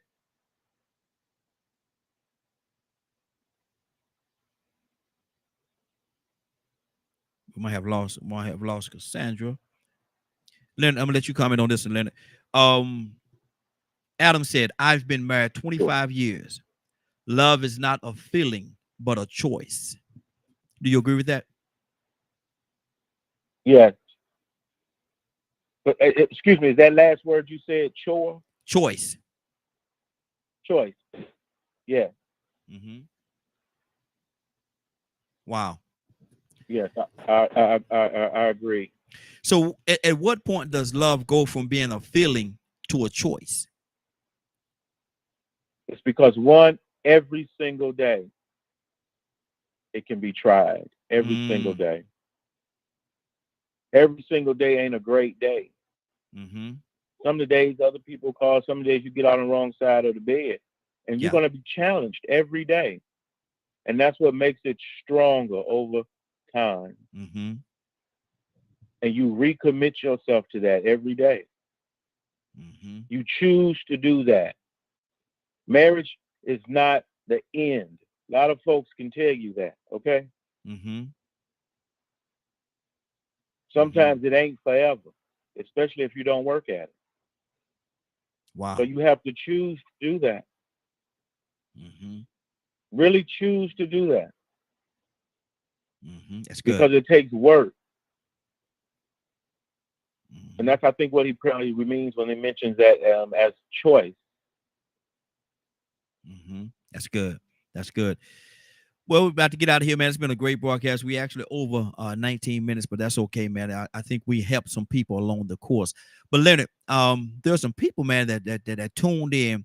Maybe they got here about 8 o'clock. Maybe they got here about 8:30, 8:45, whatever the case. And they say, I wonder what they talked about in the beginning of this thing, man. We missed something. We missed something. Leonard, is there an opportunity? Because they want to see the rest of the broad. They want to see it in its entirety. Is there any way they could do that, Leonard? Yes, indeed. If they did not get a chance to hear the show in its entirety, they can log on to www.dkmmediagroup.com at 3 o'clock Eastern today. Good deal. Good deal. Toussaint. Hey, Raheen. Yes. I want to say a special shout out and Happy New Year to all the ladies today I see online. Yes, sir. Yes, sir. Yeah, yeah. It's a lot of them that join us this morning, man. And I hope this conversation that we had today helped them in some kind of way. I certainly do. But Tucson, pray us out, sir. All Pray right. us out, sir. Let's bow. God our Father, we come now and we say thank you. We praise you and honor you and give you glory for who you are without you doing anything, because we've come to this point in our lives as we look back at our lives at this last year and years before. You've been real good. You've been better to us than we've been to ourselves, and we've been better to us than we've been to you. Now, as we got a fresh start, we ask for wisdom, knowledge, understanding to do your will, like your son said, not our will, but let your will be done in our lives. Uh, Touch, heal, set free, deliver, give us a renewal and a fresh start, that everything that we do, our desire is for you to get the glory. Thank you for what we've discussed. Thank you for this brand new chance, a new opportunity to make you a part of our lives. And then we be a part of what your mission is, to let our light so shine and lift you up that men be drawn to you. We bless you. We thank you. We give you glory, honor, and praise in Jesus' name. Amen. Amen. All right. We're about to get out of here for today. Again, I want to thank everybody for joining us. And more than that, thank you for allowing DKM Media Group and Associates and the Raheen Ashimi Show for being a part of your day. It is now, 10:22. You're about to exit the Raheen Ashimi Show. But before you go, I want you to do me two favors, if you will. One, I want you to continue to pray for us, because we are certainly praying for each and every one of you. Number two, why this is real simple, I want you to go out there, find somebody, and give them a hug, because you never know. It could be the only hug that they get, or it could very well be their last. Love you, and ain't nothing you can do about it. Have a great day and a better tomorrow. Then we shine some of this light on you from the Raheen Ashimi Show. Take it out there into this Goodbye. wicked and cruel world that we live in, and let your light so shine. If you get an opportunity, give somebody some love. You just might find some love in return. Won't that be a beautiful thing? Have a great day. Take care of each other. And please, please, please be blessed. Give somebody some love and truth. They would appreciate it, and I'm sure that you would as well. Have a great day. Talk to you tomorrow morning on the Morning Glow, if God says the same. Have a great day, y'all. Love you. Get ready. I want you to get ready. Only thing I want you to do is to be ready. This is the broadcast that will talk about open and honest conversations every time we come live. I want you to get ready. Get ready, prepare yourself. Things happen all the time. There's always things coming at us. Get ready, strap your seatbelt on real tight, and get ready, because you are embarking in. This is The